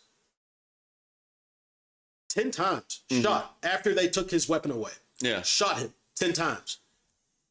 Within the first hour of having shot him 10 times, they went and gave the narrative that he was engaging in domestic terror activity, that he was waving a gun around, and they just lied about it. The only thing that stopped them from getting away with it was the fact that citizens recorded it. Josh, our government is not better right now than a lot of governments around the world. I'm not saying there is evil Yeah. or have done the things that the Iranian regime has done. But what I'm saying is, at the point that they have the power to do that sort of stuff, it doesn't matter what they do. Yeah. At the point in which they can do, let's see, we don't shoot rounds in a mass protest, though. Yes, we do. We didn't shoot. But No, we didn't kill thousands of mass protesters, but we do shoot rounds in the Well, like non-lethal, right? You could call it non-lethal if you want to. Yeah. I watched a dude's eye get blown out. I watched a pastor get shot in the face. Right. I watched a dude get gunned at, get shot 10 times, and a woman get shot 4 times. Like, the specifics are where the differences lie. But my point is that, yes, Iran, but also, if we're there for the Iranian people, Yeah. right? Then we have to be honest about the fact that we bombed the school. Right. If we're there for the Iranian people, then we have to be honest about the fact that we blew up an oil facility and it's now raining chemical toxins on the people. If we're there for the people, why do they not have internet? I mean, do we have control over the internet? I thought that was the whole thing behind Elon Musk's Starlink. Oh, I mean, yeah. I mean, if they're dropping in Starlinks, yeah. I thought that's what like the plan was. Yeah. I Are they thought- doing I it? thought- I hope they do. They're I not want them doing to it. have. They haven't had internet there for a very long time. If we're there for the people, then why are we targeting healthcare facilities and healthcare infrastructure? I get it's war. I'm not suggesting that war is supposed to be this rosy thing in which civilians don't die. Yeah. But it bothers me, the rhetoric of how they're viewing rules of engagement. They view rules of engagement as tying our hands, as opposed to making sure that we're able to keep the Iranian population on our side by not slaughtering civilians if we can avoid it. And I mean, I agree with you. Like on the bombing at the school, like it was tragic and it's terrible. And you know, who knows how it happened, but the only person that benefits from it, the only people, is Iran, because they can use it as propaganda. So would the U.S. do that on purpose? Absolutely not. And it's tragic that mistake happened. You know what I'm saying? But I can't help but like feel for like all the Iranian people, even in the U.S., that are like so ecstatic, and they're literally like chanting to bomb us more, bomb us more. You know, look, and what I will say to all those Iranian people is that we've seen this before. Yeah, we saw this in Iraq, man. Like, this is not something that is just like this is not unprecedented for us. Yeah. It's just not unprecedented for us. You don't think the Ukrainians were cheering when we were starting to support them? Oh yeah, for sure. Right. Yeah. Where are we now? Like, if we gauge our foreign policy in the United States off of how many foreign people are in the United States cheering, man, that's a dangerous. No, I absolutely agree. I absolutely agree. But I'm just like, I want, and like you said, what do you want to see come out of it? I want the Iranian people to come out of it better. Yes. You know, and I don't think we went in there for that reason. This guy does not care about that. Yeah. I'm sorry. He does not care about that. Trump is not a people person. Yeah. Y'all can love his little cute dance, whatever. But that's not what motivates Trump. Right. Compassion and morality is not. No, I absolutely agree with that. I mean, he made a business decision, for lack of a better. So let me tell you. This is what I want to come out of this. Yeah. I want the number of American casualties to be as low as absolutely possible. Yes, agreed. I want American national security interests to be advanced. I want America to become safer depending on what we do in Iran. As far as what Iran looks like, man, that is up to the Iranian people. Yeah. That is not up to us. And if we start trying to make this into a game of we get to decide what's best for them, we are going to be back here again in 10 to 15 years. Yeah. Assuming that all of this works out really well. The Iranian people have to decide what they want their country to look like. I agree. The fact of the matter is, not everybody, Iran is a country of 90 million people, right? Not all of those 90 million are celebrating and chanting and supportive of what we are doing. There's a lot of people who really hate us in Iran because of what we've done. There's a lot of people that really hate us all throughout the Middle East and the Muslim world for what we've done because they've seen it before. Now, what I want to have come out of Iran is I want there to be a government that is obviously not oppressive. As far as them giving us what we want and them like working with man, if I'm the Iranian people, I wouldn't care about any of that. Right? Like their country should not be formed based off of what is best for the United States. I'm sorry. Yeah. But that's like saying that if out of the American Revolution, we all were supposed to be more French leaning. Right. Or more, no. Yeah. We got to create what we wanted here. Yeah. Based off of what works best for our people. Yeah, agreed. And I'm not saying, I'm just saying, I think I described it as more Western, just in. I know what you mean. Like I want them to be happy. In society, Yeah. Of course, right? Yeah. And I want that for them too. Yeah. I want this to work out well. Again, I think the only way that this works out well is if the American people and the Iranian Americans keep the pressure on this administration to be honest about the situation. Yeah.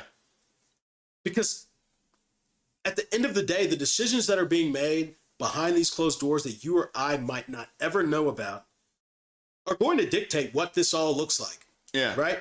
For example, we didn't plan on Mojtaba Khamenei being the supreme leader of Iran right now. Yeah. Right? But he is. Yeah. Why? Because the Israelis killed everybody else. Right. So my point is that like, if we want this to work out, we have to be willing to put pressure on our own government to be honest, transparent, and to the extent that they can, stick to the most immediate goals and objectives. The only problem with that is, like, what are they? Right. They said that they were going to be targeting missile capabilities. Okay. Targeting the naval capabilities. Cool. Targeting nuclear sites. Fine. They've been very successful at doing those things. Yet we're still sending troops to the region, and I would give it a matter of a month before we have boots on the ground over there, which then takes this whole thing to a whole nother level. I would be interested to know if you can destroy enriched uranium. Like, can you just bomb it? You can. But would that create like? It would probably have some environmental issues. That's what I'm wondering. And what you said earlier about maybe that's why the troops are going in there. Well, maybe, you're not going to. Iran's military is the size of our military, right? They know that country better. If there's one thing we should have learned about the Middle East is that we don't do well fighting in another person's country, right? Yeah. We didn't do well fighting in Vietnam. Yeah. If the goal is to send troops there to further the goal of regime change, we're going to need a lot more than 5,000. Yeah. A shit ton more than 5,000. So I have to think that the only reason why we're sending 5,000 is to try to figure out where this enriched uranium is. Right. Yeah. Which each day that goes by where we don't know is a big problem. Yeah, for sure. And I honestly, I don't want boots on the ground. I don't want it to turn into something like that. But it just, you think about it though. I was going to say, it logically, how can it not? Man, I put out a video a couple weeks back, and one of the things that I said was this was a decision that he chose this. He chose to do this. And for anybody that's like, he didn't have a choice. When you strike first, you always got a choice. Right. There were negotiations going on. We didn't have to do this. We just didn't. But we chose, so here we are. At this point, the worst thing that we could possibly do, as I said in that video, is kick the hornet's nest and pretend that we can just now like walk away. Right. As if we just leave, things are going to go. Now, what we can do is cut our losses and take it as this would be a political loss. We didn't accomplish regime change. We don't know where the enriched uranium is. And we've just put Iran, a leader in Iran, that is more likely to try to develop a bomb than any of the other people that we might have wanted. So, which I think probably means that he'll die also at some point if he's not already. But he very well. Yeah. But we're not going to be able to bomb our way to regime change. Right. It's just not going to happen. We can keep bombing. We can keep killing. They will keep dying. And a new person will step up. Yeah. And he'll probably be less informed, have more control being placed over him by the IRGC and the people you really don't want to have in power. Right. We'll see where this all goes. We want the same thing. Yeah. For sure. I think how we get those things, I think the only way we can get those things is if we keep the administration honest. I agree. And I want to know, like I said, I want to know it all. I want to know how many American citizens have actually died, soldiers of Israel. I want to know everything. I want to know the total costs. I want to know, everything that's not classified. I want to know about, because I want to make sure that I'm making, like a good, just that my mind is in the right space. You know what I'm saying? Because like, important. I get that people are going to die. It's war. But, honestly, like if they came up and they said, oh, yeah, we accidentally bombed a mall and killed 3,000 people, I'm going to be like, yo, that was no mistake now. You know what I'm saying? Like, man, we can't do that, That's it. That would tick me off, And one thing we cannot be forgetting about during all of this is that it's an election year. Yeah. Democrats are going to take the House. There's a good chance that because of this war, they could take the Senate. If that happens, this president is going to get impeached. He's going to get impeached in the middle of a conflict to where we've had very few good options. I hope that, which is for me. So if he was impeached, who takes over? JD Vance, I guess. Well, the vice president would, Guess they could just keep impeaching. Well, I think a lot of people. I don't know where we go with all of this. Yeah. All I know is that a lot more. You're going to start seeing a lot more Epstein stuff. You're going to start seeing a lot more hearings, a lot more questions answered, and probably a lot more people going to jail. Like, I don't know how you get around that. And so, if you're the president, the decisions that you're making, if you're not looking at the November midterms as a timeline for when you need to try to have your successes lined up, then I don't know what you're looking at. Yeah. Because November is which to me, that's why they care about the SAVE Act more. Yeah. I think the SAVE Act is less about, in some form, none of this is popular. Yeah. None of what is happening in America right now is popular anymore. Yeah. And the economy is not doing well. Yeah, so the SAVE Act is absolutely about making sure that Republicans have the best chance possible to win the elections. Which I don't understand, because it's like, to me, it seems like Republicans might be hurt most by this kind of everybody. Yeah. I don't know. It's weird. We are in some strange times, my friend. Yeah. And it is us having the ability to have these conversations that I think is what is just the most important thing out of all of it. Getting silenced, getting shut down, being told what you can and what you cannot talk about. Man, that's not America. Yeah, I absolutely It's agree. not America. Yeah. We've run out of time, folks. Yeah. I love the conversation. Yeah, me too. I really did. And I think that there's this war is not going to end tomorrow. Yeah. It's not going to end in a week.